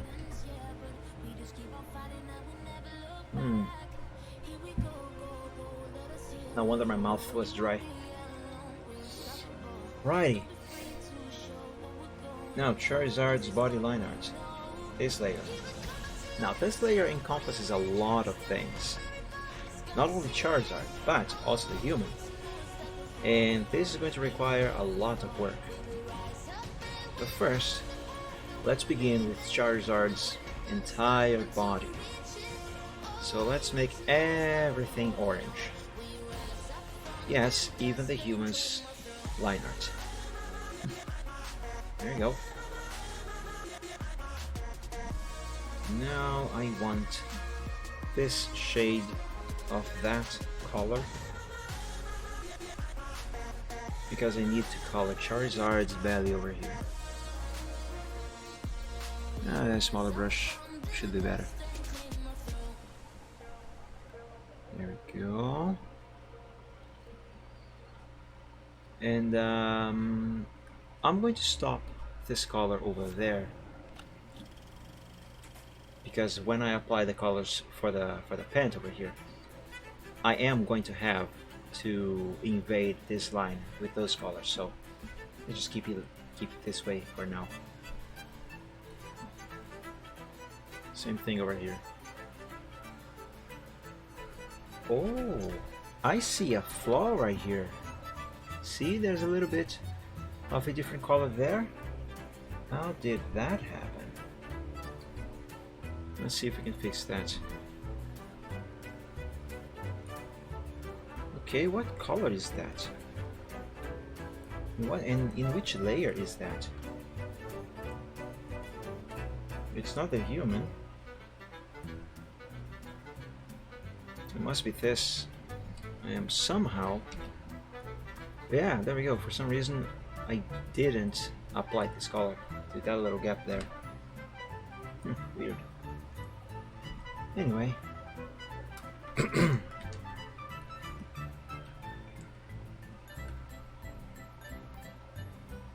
Let's move on over here. Oh, I just remembered something. Hold on. There's a thing I need to fix on Twitch. So give me just a moment, my friends. Channel points. Rewards. I forgot to enable the draw me something thing to redeem with dragon tokens. This is supposed to be enabled for the Sunday streams. I forgot to enable that. I'm sorry. There we go. That should be done. I mean, that should be fixed now. All right. Now, brush number 9. Ladies and gentlemen, brush number 9. There we go. Let's see. There. Although I'm definitely gonna have to come back here. Actually, you know what? Never mind. There. That's good. What else? Here. I need that shade because now I need to do the line art for his fang over here. This is going to be interesting.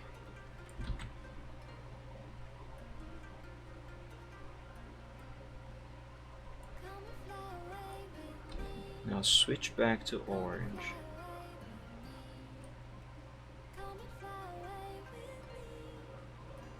There we go. Nice. His nostril, the line art for his nostrils are going to stay this shade of orange. The line art for his eyes, however, that is going to be black. Actual black. Pure, unadulterated black. And there's a reason for that. And the reason for that will be revealed later on. There we go. I know this looks kind of, you know, like it doesn't really fit, like it is not right, like it is wrong or something, but it is going to make sense later on. I promise you. Down here, I need to work on these claws. First, let me select this shade of orange, because I will very likely need it. And now let's color the claw. And yep, here we go. In need of orange immediately. There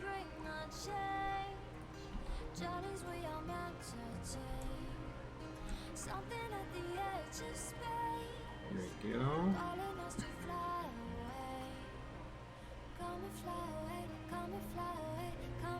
Here. And yes, I did leak color over there. That was intentional. Just so I could do this. Nice. Let's do the same thing with the other two claws. Actually, no, I can use a much larger brush than this. It's gonna help me get the job done much quicker. There we go. Same thing with this one. And oh, I just remembered, I also got to do the same thing for his hands, paws. What does Charizard have? Those are not really hands, but they are not exactly paws either. And I cannot say that he just has claws, because the claws are the end of his toes, fingers.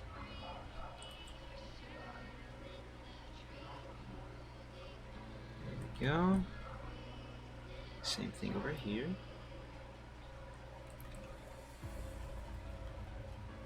I think I see a little flaw on the coloring. Let me see. Yep, there was a little flaw right here. You guys probably didn't see it, but I did.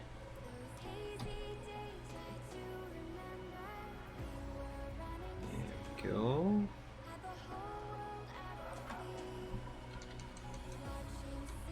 Nice, nice. Save, let me save. Always remember to frequently save your progress file, folks.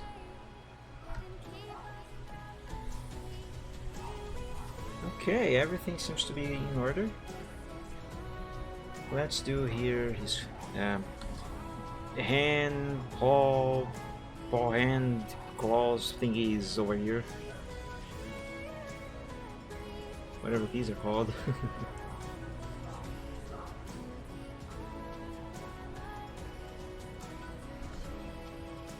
I added too much gray there, but it's fine. There we go.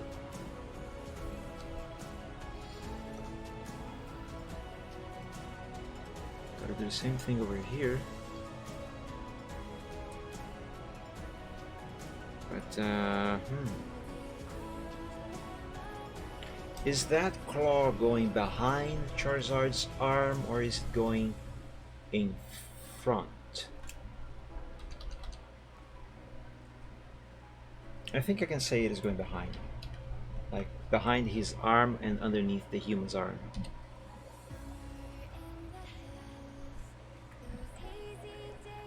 Kind of. Alright, now I gotta be very careful with this one here. I gotta restore the orange line without affecting the claw I have just colored there. And I just did. Although very, very barely. There we go. Oops. Wrong tool. There we go. Okay, so this section stays like this for now. Save. And I do believe the next thing that I gotta color here now is the line art for the human. And once I finish coloring his line art, this picture will be ready to be shaded. But before I do that, I need to take to make a quick break to use the bathroom. I will be only just a minute on the most, and I will be back in a little bit. So stay there, my friends. I will be right back.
I am back, but I'm gonna have to restart Photoshop because for some reason when you click on OBS and Photoshop is open, the pen pressure dies and I need pen pressure, and the only way to restore it is by restarting Photoshop.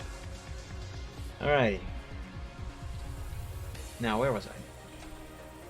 So the next thing that I should be coloring here now is the line art of the human. So let's color the line art of the human. Put Charizard's orange on secondary color. And I'm going to begin with the human's hand over here.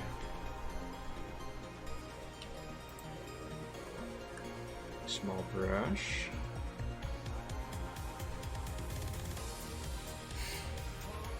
There we go.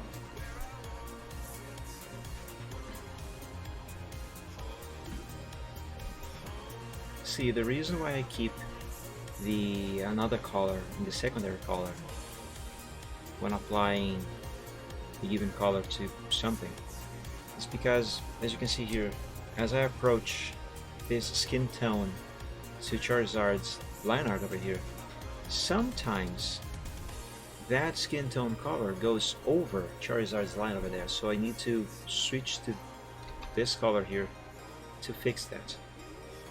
And that is obviously not limited to just what I am doing right here, right now. It happens all over when I am applying colors to these line arts.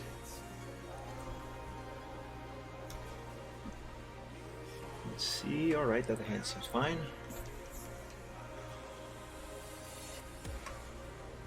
I am going to leave his head for last. I want to focus more first on these parts here that have lines meeting with other lines, specifically where the human's lines are meeting Charizard's lines. So this coloring the line art help make the shading a little bit better. Yes, it does, at least in the way that I shade. Many artists shade in different ways, and actually there are certainly many other ways that are far more efficient than the way that I do it. But you know, in considering my style, the way I do my techniques, for the way I work, this is the best course of action. So yeah, it does look better when shading.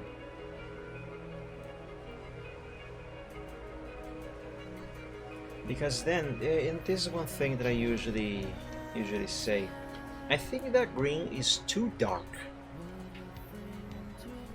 I'm going to rework the shade of green, and this is the thing that I normally say.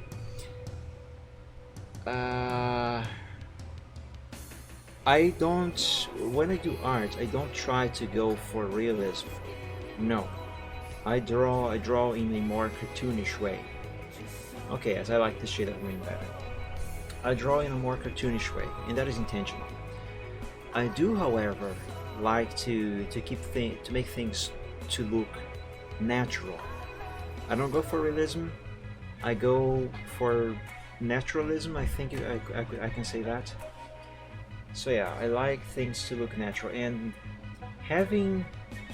not having black line arts, I think make things look a little more natural. Let's add that there. So, like, to give you an example, let me go here on DeviantArt.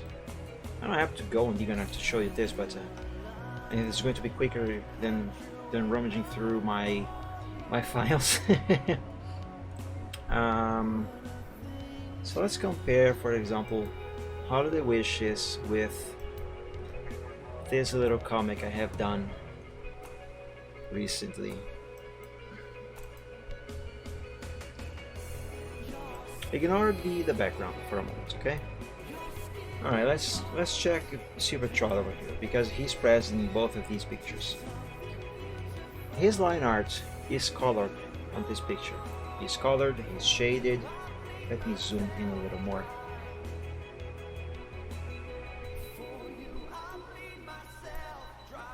Right, so there we go. He's shaded, his lines have colors. It looks natural, I think. Let's go here on the comic now. Now I didn't shade this one. This was a artistic choice, but I did keep the line arts black. And oof, this resolution is gigantic. My God, I'm gonna have to use the browser's zoom to zoom out a bit. So you can see a clear contrast between the lines of Silvertrot on this picture here from this one here. And while even without, I can show you actually the original version of this file before I shaded, where it was just the line arts colored and the base color for the body. You can see a clear contrast between these two here.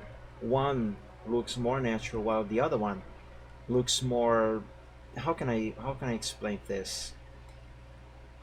I don't know, maybe a little more hard on the eyes, because the lines, they pop out far more, while here you can see the lines, you can see them defining the shapes of the character and his anatomy, but they don't stick out. They are just a part of his body, while here with the black lines, they not only define the shapes of the character, but they also pop out. They are like screaming, "Hey, I'm here! Look at me!" You know?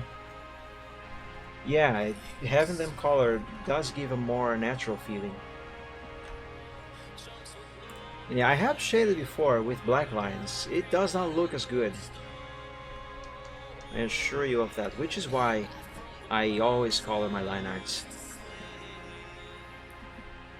Alright, let's resume this. Oh, I made the shin look a different color. Actually, I can leave it like that, because the chin, not shin, is supposed to have a different color anyway. Alright, right now I am coloring the line art of the shirt. Let's go. Now this line here does conflict, well, not conflict, but it does meet one of Charizard's lines, so I gotta do this here. There we go. Go back to green. There we go, and this right there. Do this right here. Color this line. Color this one here, because this one also belongs to the shirt. This is one of the wrinkle, what I call the wrinkle lines, you know, that are basically giving a shape to the shirt. Now here I am going to need a smaller brush for this part, for, you know, more accuracy, because there's less room to work with over here. Well, not necessarily that there's less room to work with, but this line is closer to other lines.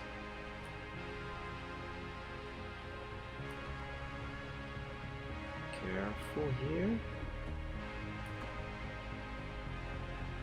And the green should end right here on this claw, which is going to require a little bit of touch up right here.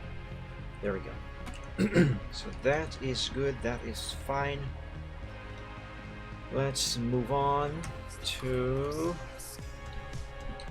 picking this orange again, and now coloring this lower part of the human's body, specifically his shirt. Oops, wrong color.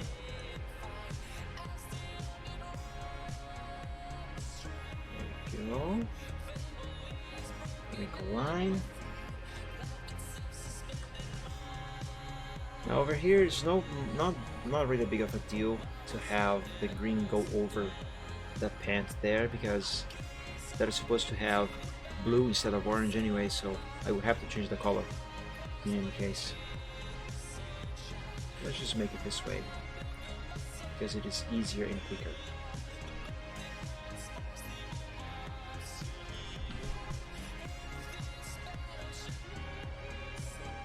Be careful. here because that line is supposed to stay orange. Go over here. Alright, now I can pick blue for the pants while keeping green on the secondary color. Let's go back there. Let's color the line art for the pockets. Carefully not to have the blue go into the green line.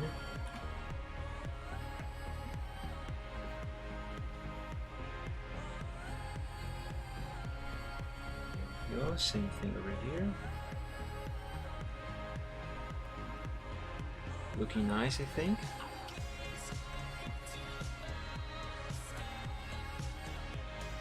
Same thing over here. And now I can use a larger brush. A little larger, yeah, that's fine. Because now what I will do is run this brush all the way down like this, so it is quicker.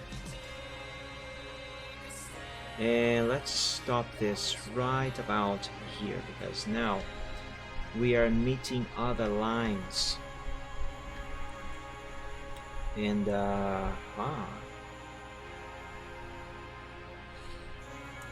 I am going to need, let's see, this shade of blue.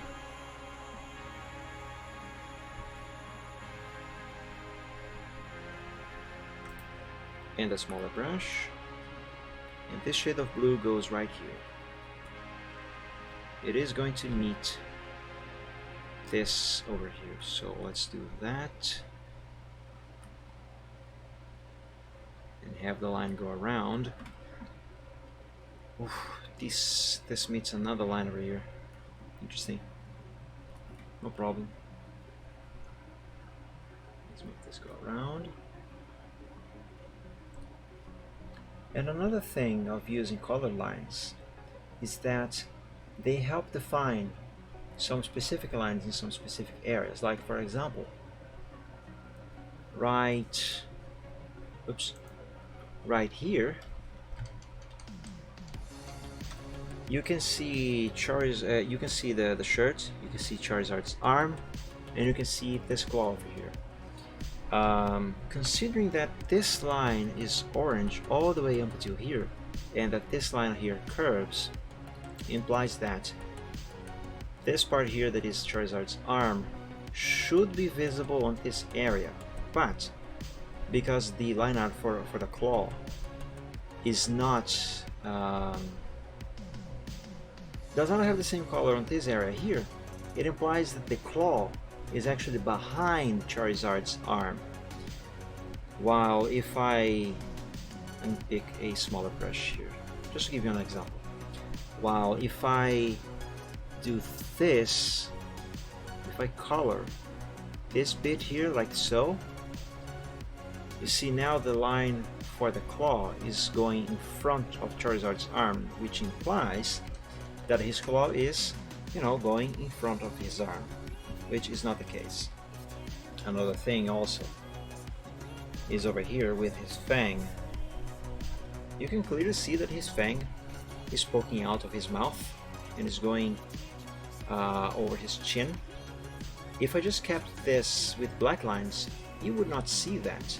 Actually, you cannot see that. Let me open the original line art over here. There, see? You cannot tell the fang is actually going as far as it is.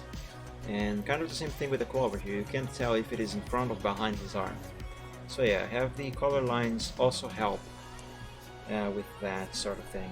You know, give the character a little more depth on his anatomy, on their anatomy. Now I need this shade because this is not supposed to be blue. Also, I am supposed to be using a little bit of a larger brush. There we go.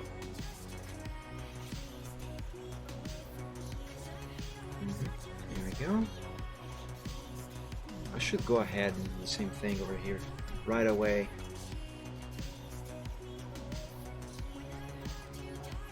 My god, so many lines. Ooh. You know what? Let's color all of this shade of blue. Should make it easier later. Maybe.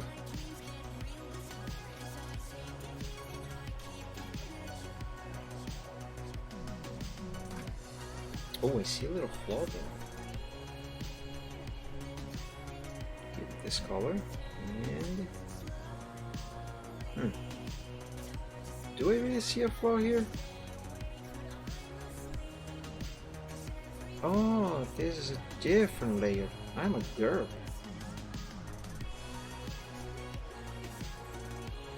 Alright, it's this layer. There we go.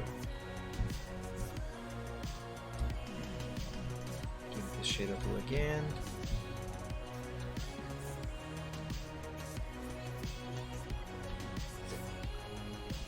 Now give me the pan shade of blue. There. Now with this, I can safely give Charizard's color over here, because this line that I'm coloring right now does belong to Charizard, and therefore he needs to have this color. And voila! Now kind of the same thing over here.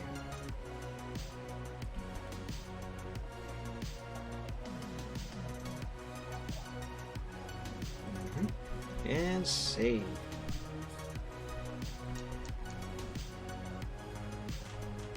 Now let me use a bit of a larger brush and color all of this shade of blue,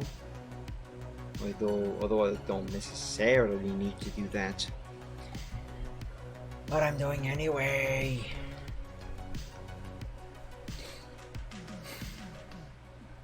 Now, while keeping that shade of blue in the secondary color, I'm going to go with this lighter blue for this part of his pant, because I gotta apply that to this leg. Let's see, gotta be careful right here.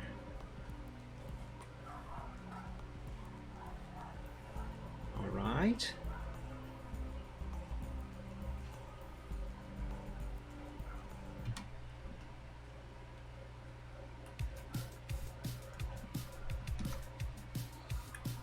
Same thing on this section. I immediately messed up. Okay, fine. That actually is going to work. I will make it work. And I think I see a little flaw in the coloring over here. But that is fine, I will come back to that in a moment. Let me finish this here first. Alright. Let's select this layer because that's where these colors are. There we go. See a little bit of that over here too. I know these are barely noticeable and you guys are likely not even noticing this on the stream, but believe me, there are some pixels there of a different color that are not supposed to be there. And now, what do I want? I think I want this shade of blue, because now I am going to color the socks. And which one of these rounds are the socks? I think this. Hey, little kitten is back. Meow, for you too. To you too, not for you too. No. This shade of brown is wrong. That is the wrong shade. I think it's this one actually. I should have written down. Let's undo that.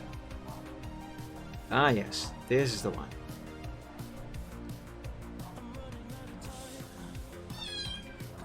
What do you want, little guy? I am busy right now. I cannot give you attention. This shade of brown looks too dark. Let me undo this. Let's make this shade of brown a little lighter. It looks too dark for the socks.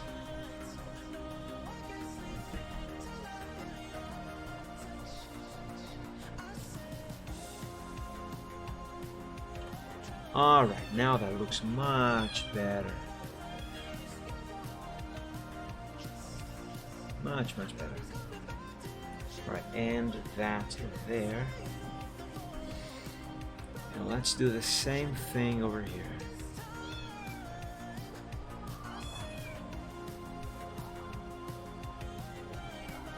And yes, I am going to cover some of the shoe with this shade of brown, even though the shoe is supposed to have a different shade. But again, that's because of the lines. This should help me get the line colored more correctly when I get those lines there. If that makes any sense to you. You might not. Now let's replace this shade over here with the new one. There we go. Save.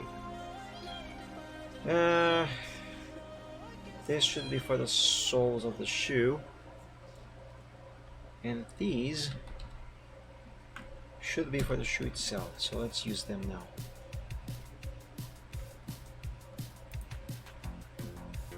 Version number 5 should be fine. Okay, Matt, have fun there. That actually sounds like a great idea. I'm starting to get hungry myself. Alright, now careful here, because I don't want this line to go into the line that defines the sock. And also, now this part here gotta go over the pant, because this line here is supposed to be defining the pant, and I immediately messed up.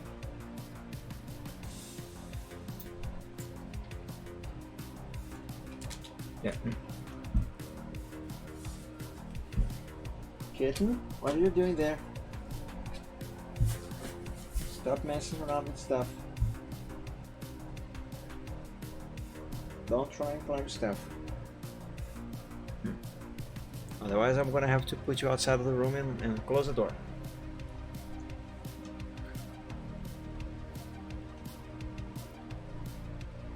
Alright, now over here.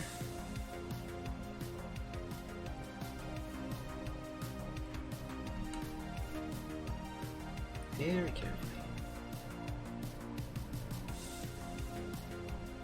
Nice. Alright, this is working. This is working, guys.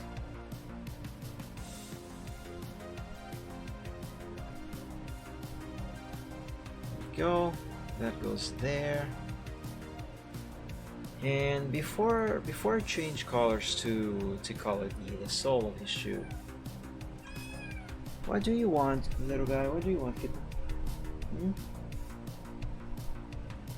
You're so cute. Anyway, before I change colors, let me go ahead here and color the lines of this other shoe over here. Otherwise I'm gonna have to go back and pick this color again and such. And that's gonna be a waste of time.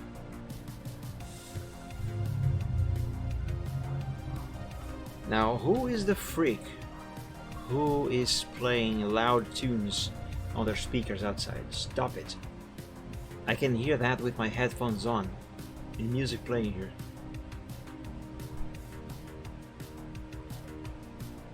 Let me redo this here because I don't think I did it right. Okay, that is better. Now I should be able to use a larger brush with this part. And do that. Ah, but there's still this area over here that I forgot about. There. this part here. And yeah. Now, just to make sure I am getting this right, so let me use this shade of blue right here. Okay. Now I should be able to color the soles of the shoes. For that, I'm going to need this shade.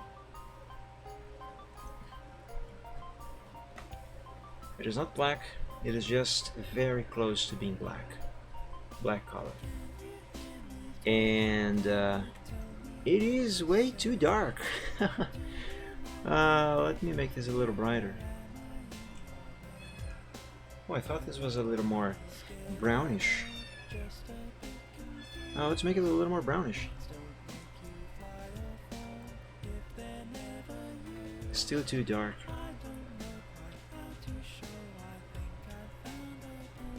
Let's bring this closer to brown. No, it is too light.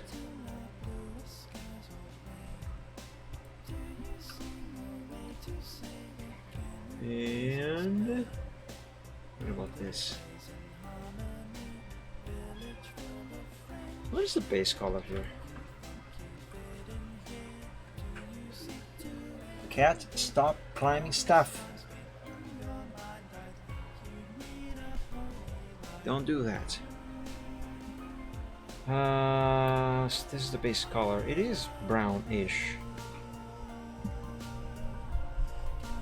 Buddy, if you keep pulling those wires, I'm gonna have to pick you up and put you outside. My cat is playing with the wires. And now he's playing with my toe. Stop it. Alright, let's try this here. Get the colors right is not always easy. Oh, that looks terrible. Let's make this a little darker.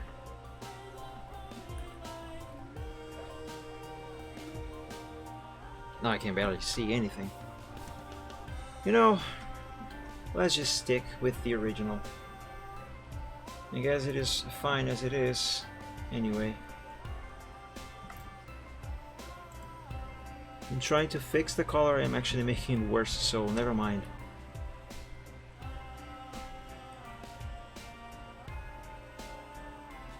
There we go. Go around here. Nice. This... Still, this is too dark. Or at least not brown enough. Okay, now this looks better. Let me redo this part.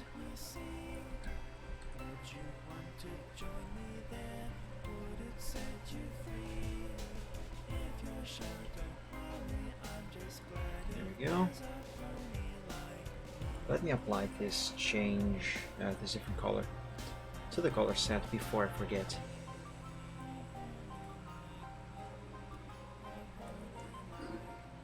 There we go. Let's go back to the shoe.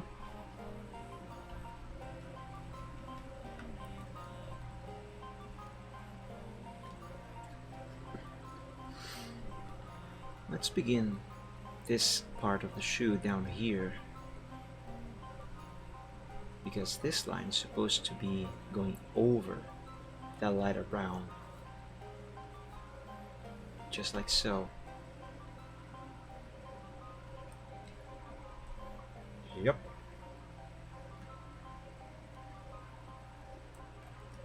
Alright, this is fine. I'm going to leave that shoe like that for now, because I'm going to use a larger brush to color the remaining there, but I want to use that brush when I can do the same thing on both shoes, so I can use just one single brush at once. That way I won't have to go back and change the size of the brush twice, or more than twice, who knows. So the same thing over here.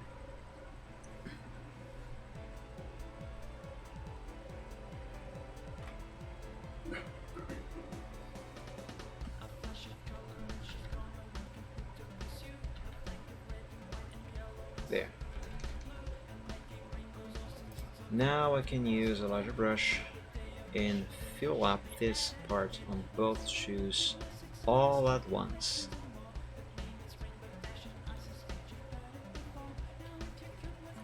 There we go.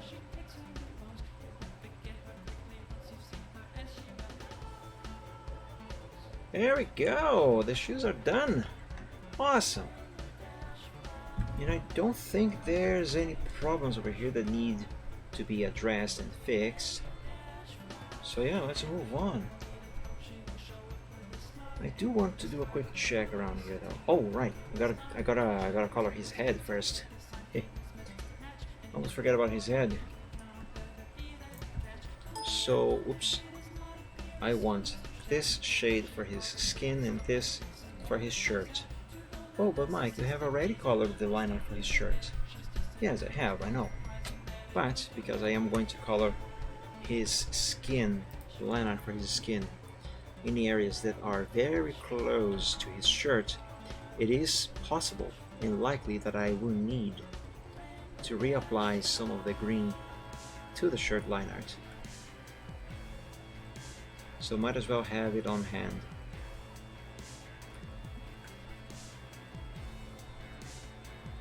There we go. Right, turns out I did not need that green. I do see here, however, a little flaw in the coloring of the shirt itself. It's right there. A little color from other area where it wasn't supposed to be. Okay. Now I can move on to just have this shade of the skin and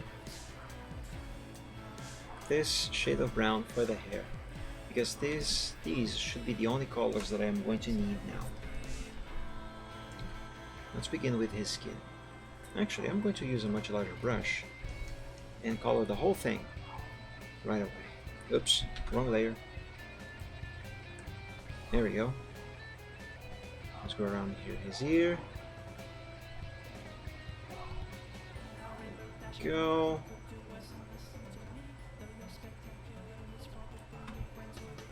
Now,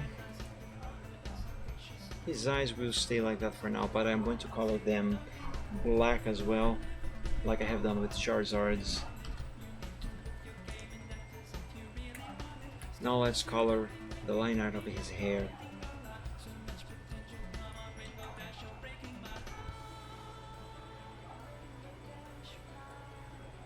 There. Down here. And down there. Perfect. Now, oops, hold on, gotta be careful here, because this line here isn't the same layer that I am coloring right now. So gotta be careful not to accidentally move the brush over there.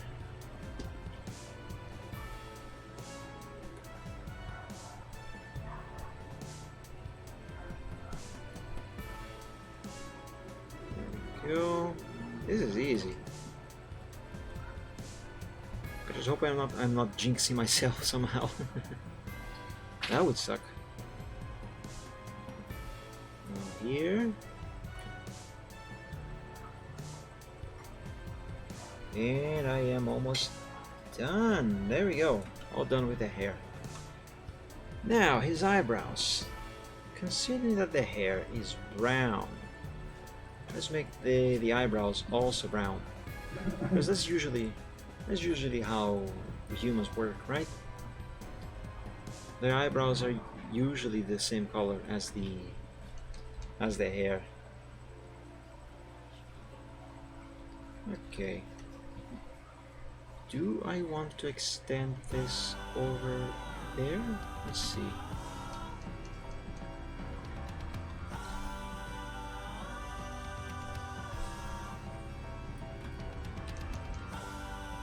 That actually wasn't a bad idea. Okay. Let's swap this brown for a pure black color now. And color his eyes. A little bit of a larger brush, please. Now I can use a smaller one.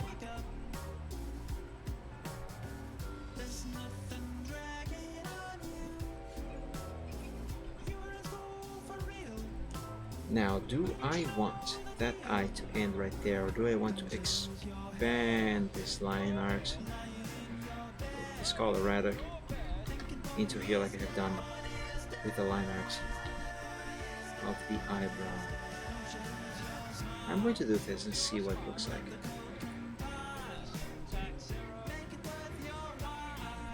Let's see. That actually worked very well. Let me drink water to celebrate and save the progress.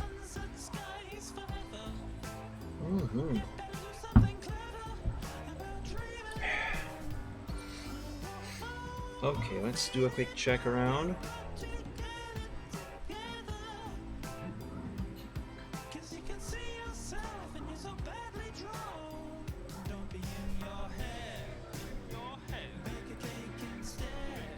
Okay, looking good so far.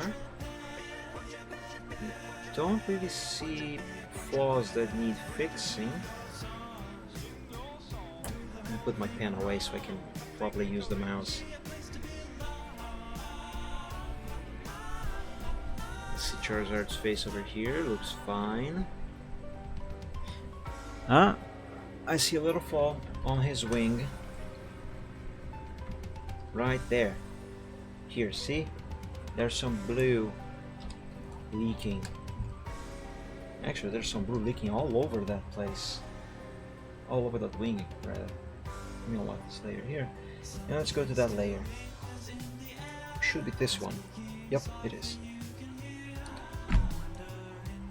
Now let's use brush number 9 and run this color all across this line.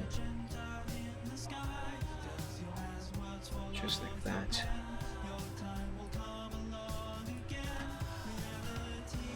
Okay, that seems good now. Let's keep checking.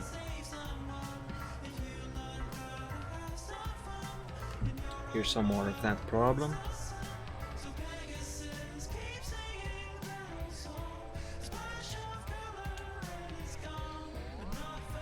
Alright, let's check this other part of the wing. Seems fine.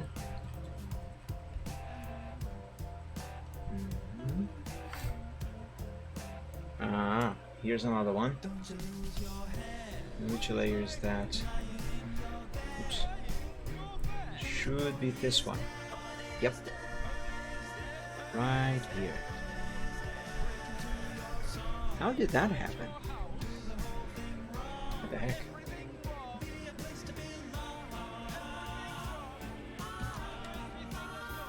My god, this is everywhere.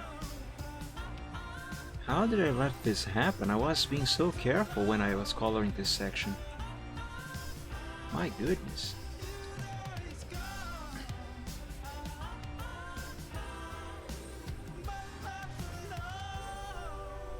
Now I don't really see any of the blue poking out on this part over here, but I am running the brush over here just in case, you know, just to make sure.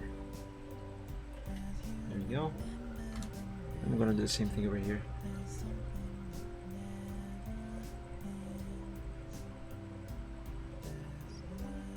There we go. So that is done.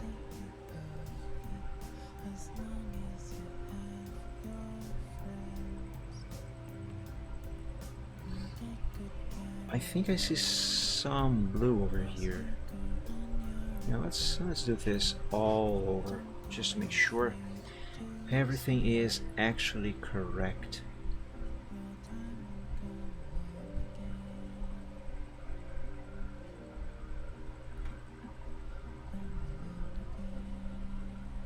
There we go. That should be fine. Let's keep doing our checks, shall we?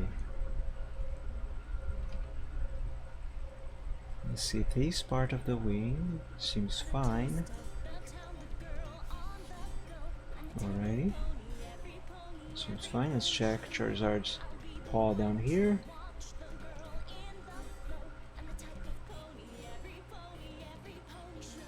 Seems okay.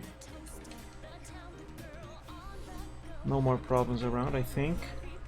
On this area anyway. Let's check his left leg and his tail. I need to dust off my screen. It's a bit dusty. So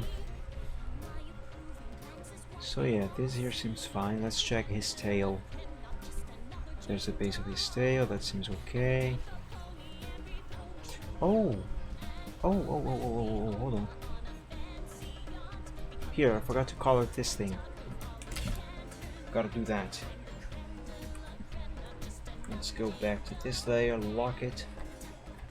Take this color as the primary and this as the secondary. Here. This line is supposed to be colored. Colored with this color. That's what I mean. And that is actually revealing some flaws here that I didn't see before. I see some orange leaking into the yellow. Interesting. Let's fix that.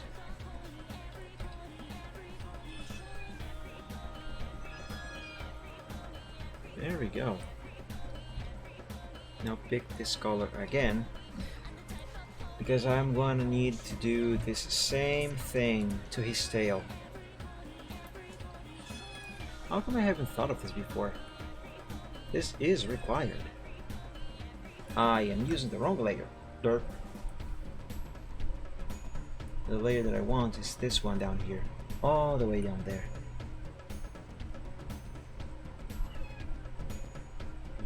Yeah. Alright, now stop. Let's zoom in and use a smaller brush for accuracy.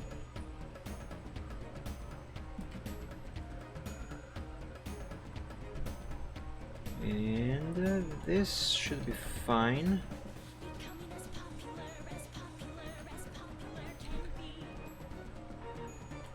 There.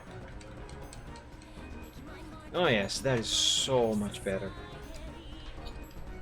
Alright, let's check the tail for flaws.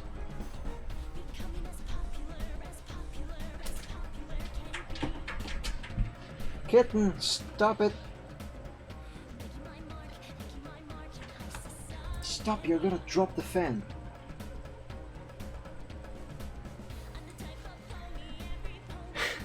The joys of having a cat. Oh my goodness. Okay, everything seems fine. Okay.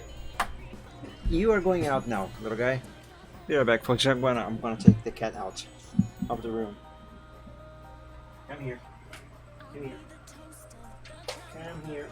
Yeah.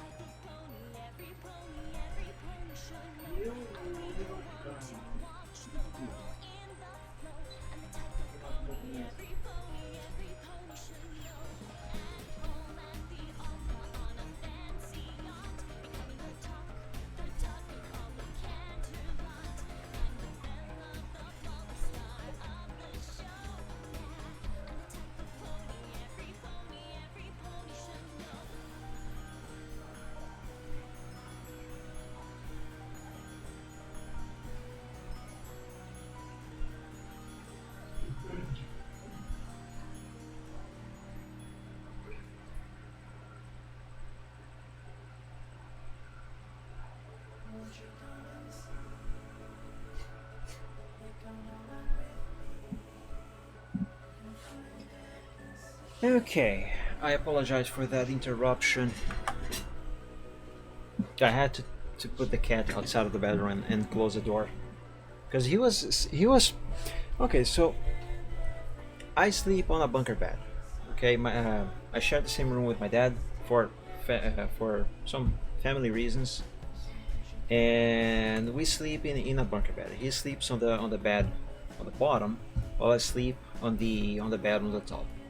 And up there I have a fan sitting on a platform that is attached to the wall, and the power cord for that fan runs down to an outlet right behind me, and the kitten was pulling on that wire, and he was, I don't think he would, but he was likely to drop that fan from up there, and I would be very upset if he did because he would break it. Okay, now let's see, let's remove this white over here, and I want to see if there's any color gaps anywhere.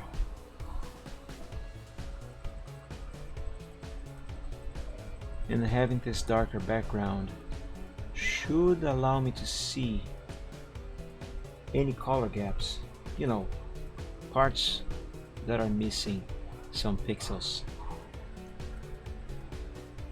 I don't think such a thing is happening. Doesn't really seem like it. Oops. I do see here one piece of line art that I want to do a little adjusting right here.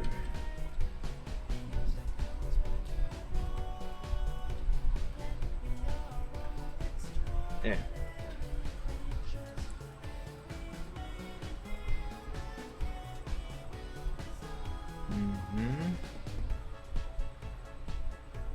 That seems okay. I'm gonna do a little adjusting here. There. That's better.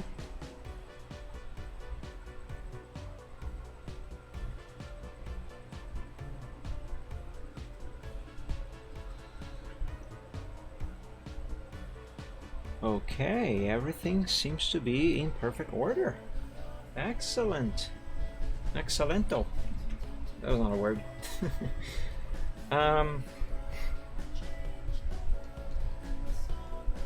I think this is ready to be shaded. Yes, I do believe this is ready to be shaded. Yeah. Let's save this. Save with a different name. And yeah. Now coloring is complete. I don't have to color anything else here. Not now anyway. Any further coloring that is going to be added, if at all, is going to be on a need basis.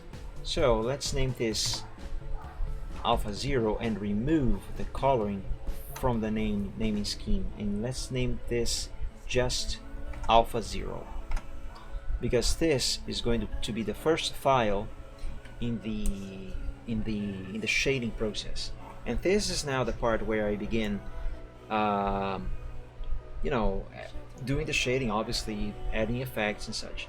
But the first step on this, and the reason why I have already saved this as a different file, is because now it is the time to merge these layers together. So as you can see here, the Charizard line arts, if I hide it, or if I just move it around, we have that. Actually, let's take a look at that.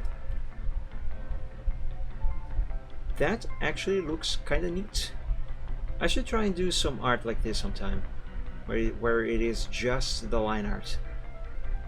Should be fun. But anyway, that's not what I want to do. So yeah, now I need to have those lines be in the same layer as these colors over here.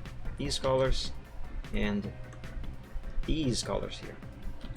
So let's do that. Merge down, apply, merge down, apply. Let's name this I'm mistyped everything. Characters. Matt, welcome. Glad you like it. Let's name this characters. Let's see. Yep, that is correct. And let's do the same thing with the other ones.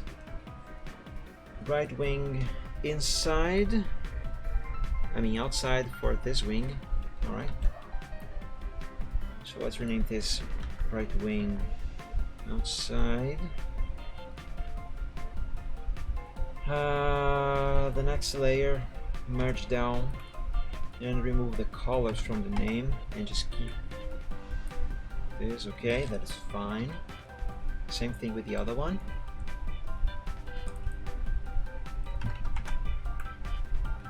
Yes, that is correct. And same thing with the one below. There we go. Now his tail, oops, that's not what I'm going to do. His tail and left foot, left leg. And there we go. Excellent. So all the layers are merged, they are in place. And let's zoom in on Charizard's eyes over here. Because right now, what do I want to do here? There's one thing I want to do here. One thing in particular. And let's hide the color sets because I'm not, hopefully I'm not going to need those anymore.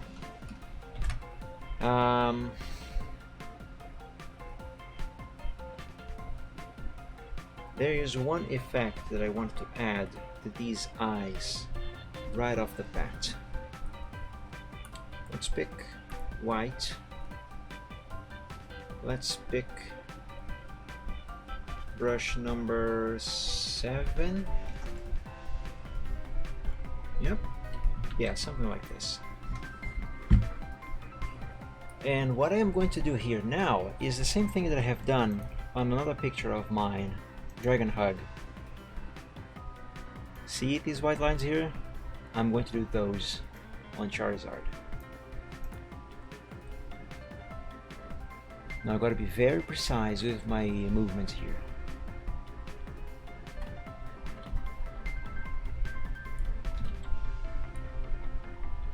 Okay, I mean not okay.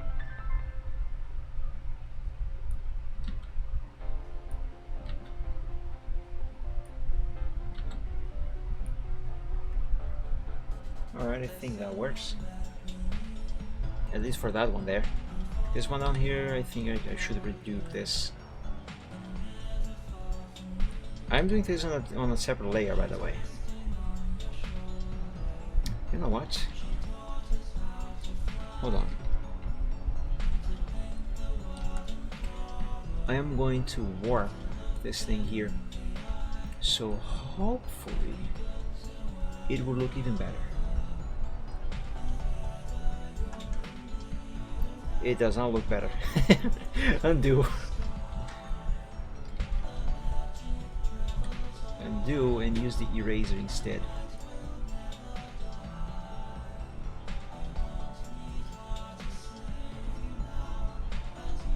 Very gently remove some pixels from the borders here.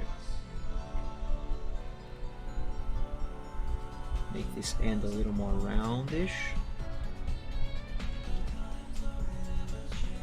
There. Now let's re-add the thing down here.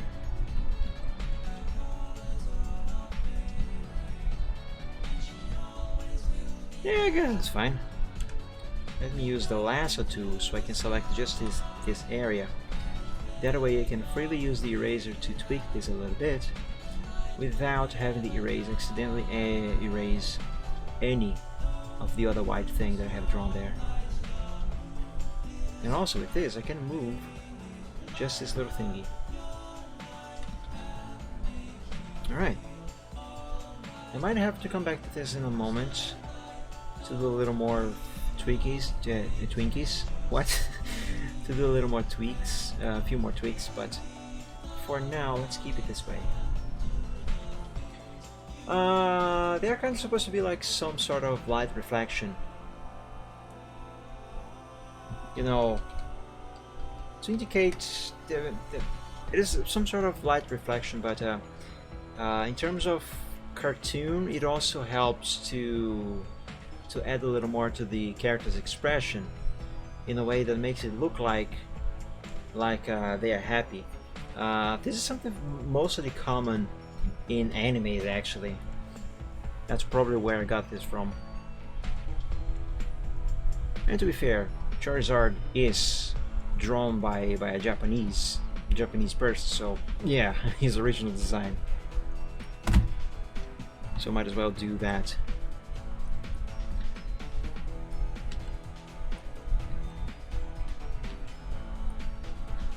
No, so I personally think it adds a little more to the cuteness factor. Alright, this one here seems okay, but does need some tweaking. There we go. Let's do the same thing over here.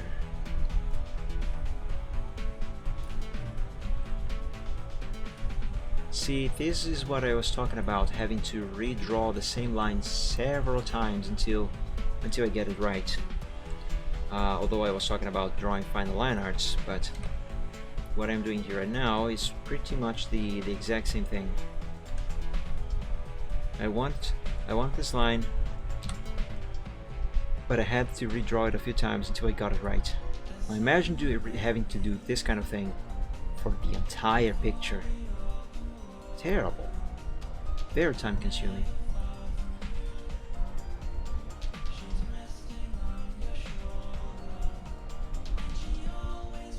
There we go. A little less curve over here maybe.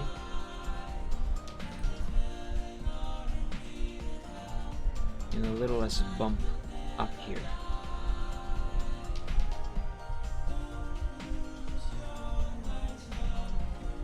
There we go. That is perfect. Let's name this.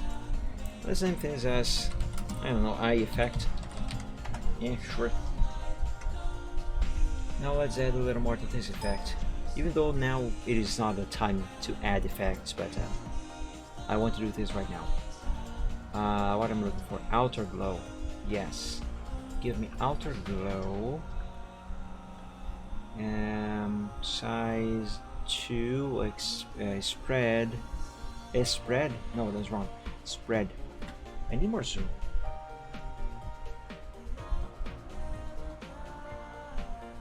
Alright, spread is not something that I want to touch, just the size. Ah, there we go. Excellent. Now it looks like it's glowing. You know what they say, like, oh, your eyes are glowing with joy. That's kind of it. Yeah. Wonderful. Nice.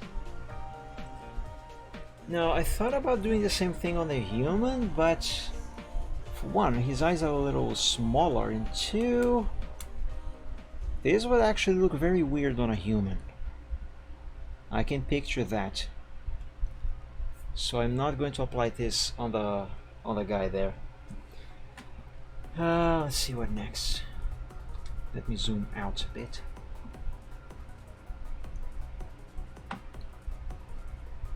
This picture is not supposed to have a background, however, I am going to import one to apply here as a placeholder. No, quote-unquote placeholder. Not because I intend on having a background here, like I said, it is not supposed to have one, but I kind of want one. Just so, let's see, final. Just so I have a better reference for where the light is coming from. Yes, I'm going to import this background. Duplicate layer to the document alpha 0. Background, let's name this temp background. And close this. Do I want to save changes? Nah. And this is supposed to go down here. Wow. That's a much higher resolution than I thought it was. No problem.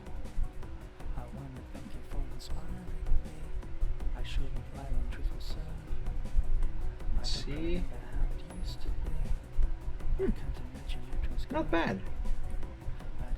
Let's put this here. Just because yes. Actually, no. Centralize the thing. Again, I just need a reference. for the light, and this should be fine. I am gonna get myself confused with those shadows down there, so let's get rid of them. Here we go. Except for Charizards. Let's put this here. Let's stretch this sky a little bit. Let's make this sky a little bigger, or not necessarily bigger, but let's bring it up there. There we go.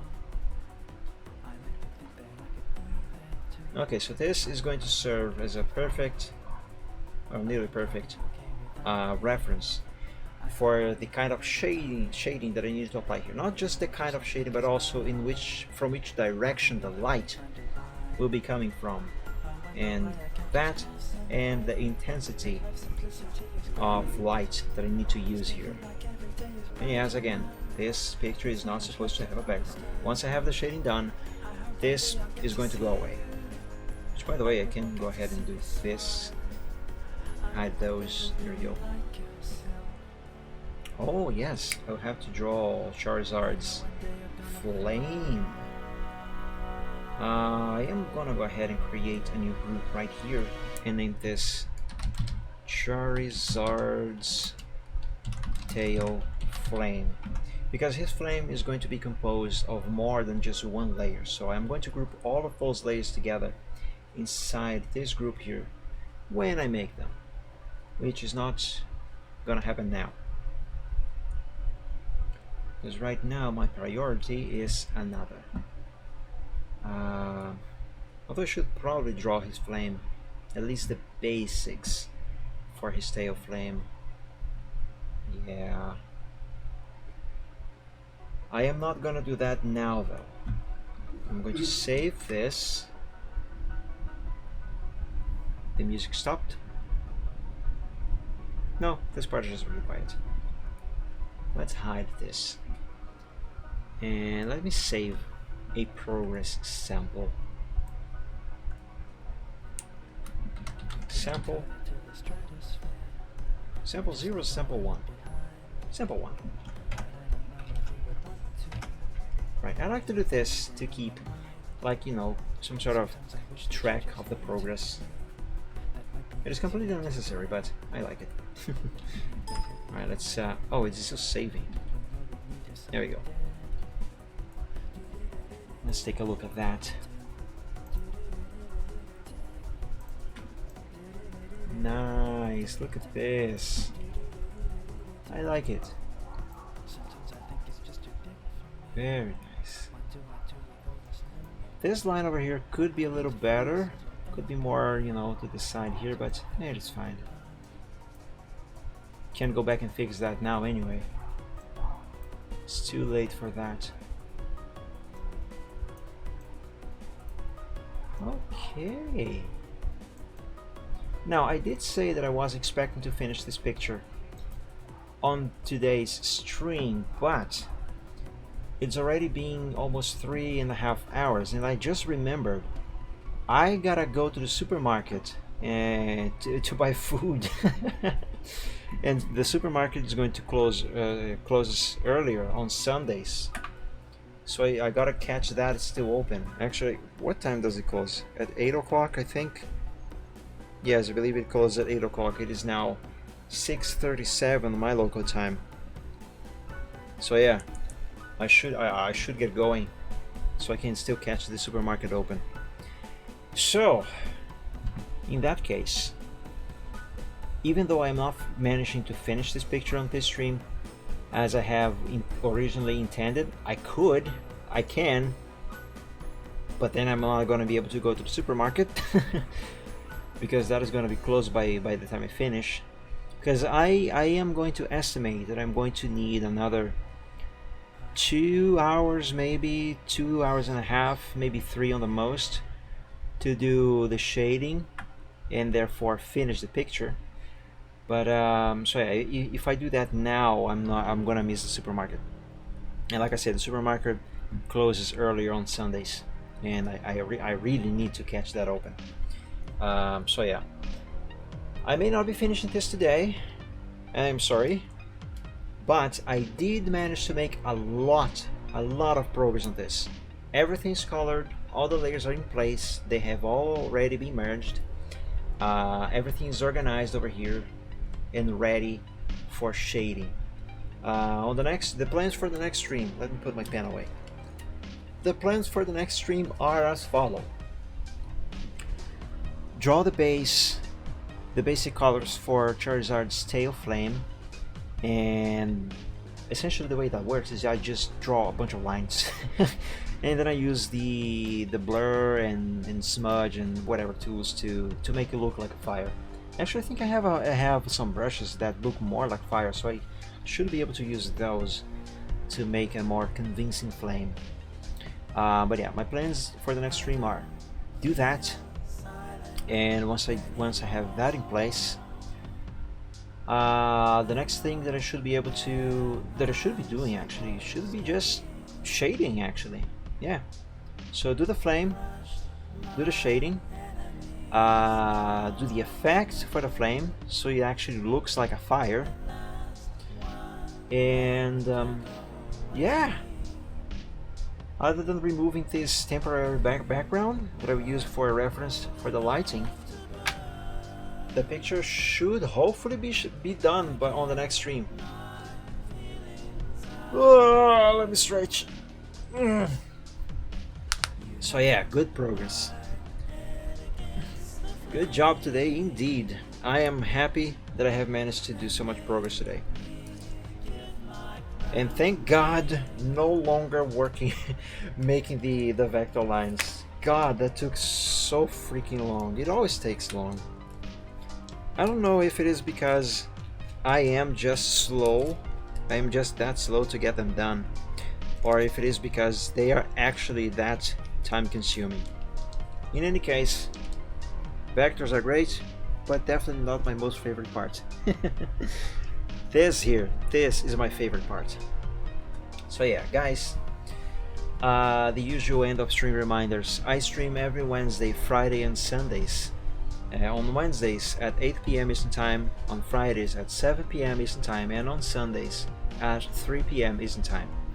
On Wednesdays and Fridays I play a different game every week, and on Sundays I draw live just like I have seen today. The Wednesday streams, specifically the Wednesday streams, they are streamed in Portuguese only, so whenever you're drawing a Wednesday stream, do not be alarmed if you do not understand what I'm saying, because I will be speaking a different language other than English. But don't worry, the Friday and Sunday streams, they are still in English, and they will remain that way forever. What else? Yeah, I think that's it. So just to sum up, streams every Wednesday at 8 p.m. Eastern Time, Fridays at 7 p.m. Eastern Time, and Sundays at 3 p.m. Eastern Time. So yeah, guys, I hope you have enjoyed today's streams. I had a lot of fun drawing this. I always have fun drawing and coloring specifically. I hope you guys also had fun. And yeah, thank you all so much for joining. I hope you had enjoyed, I hope you had fun, and I hope to see you all in the next one. Until then, I wish you all an awesome week, and God bless you, stay safe, stay healthy, and until we meet again, have a very good one. So guys, have a good night. Bye bye.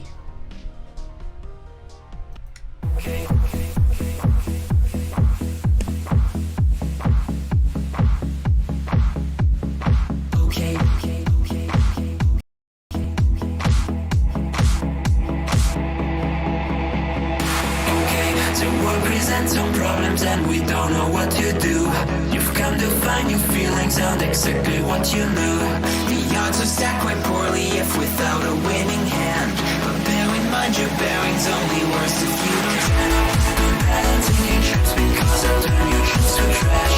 You've got to set your sights and hopes on setting them to crash. The truth can seem quite big if you don't make your plans unfurl. But I will not let that my opinion of such enough. I'm sinking chips because they'll turn your chips to trash. You've got to set your sights and hopes on setting not to crash. The truth can seem quite bleak if you don't make your plans unfurl. But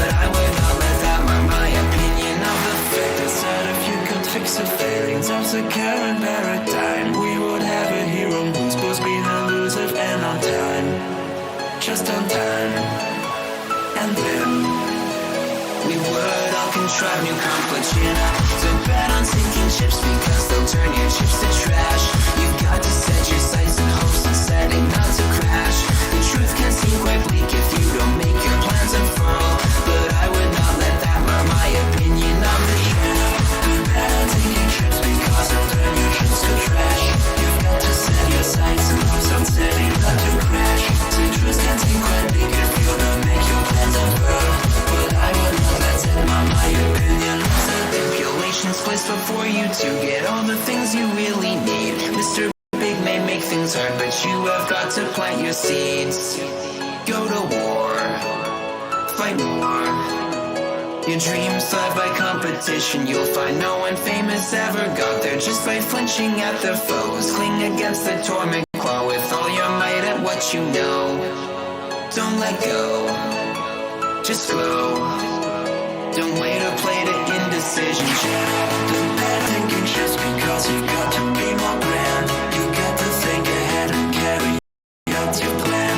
Citrus can be obvious when you can see where fossils lay. Don't quit on hopes or dreams when you have simply got to chin up. Don't bet on sinking ships because they'll only drag you down. You've got to keep on sailing even when you want to frown. The world will keep on turning without matter where you land. You might as well be running when your feet should hit the sand.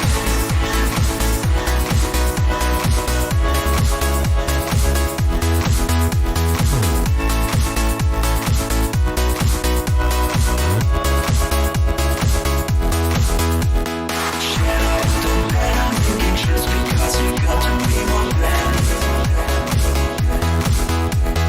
Chin up, don't bet on sinking ships because they'll only drag you down.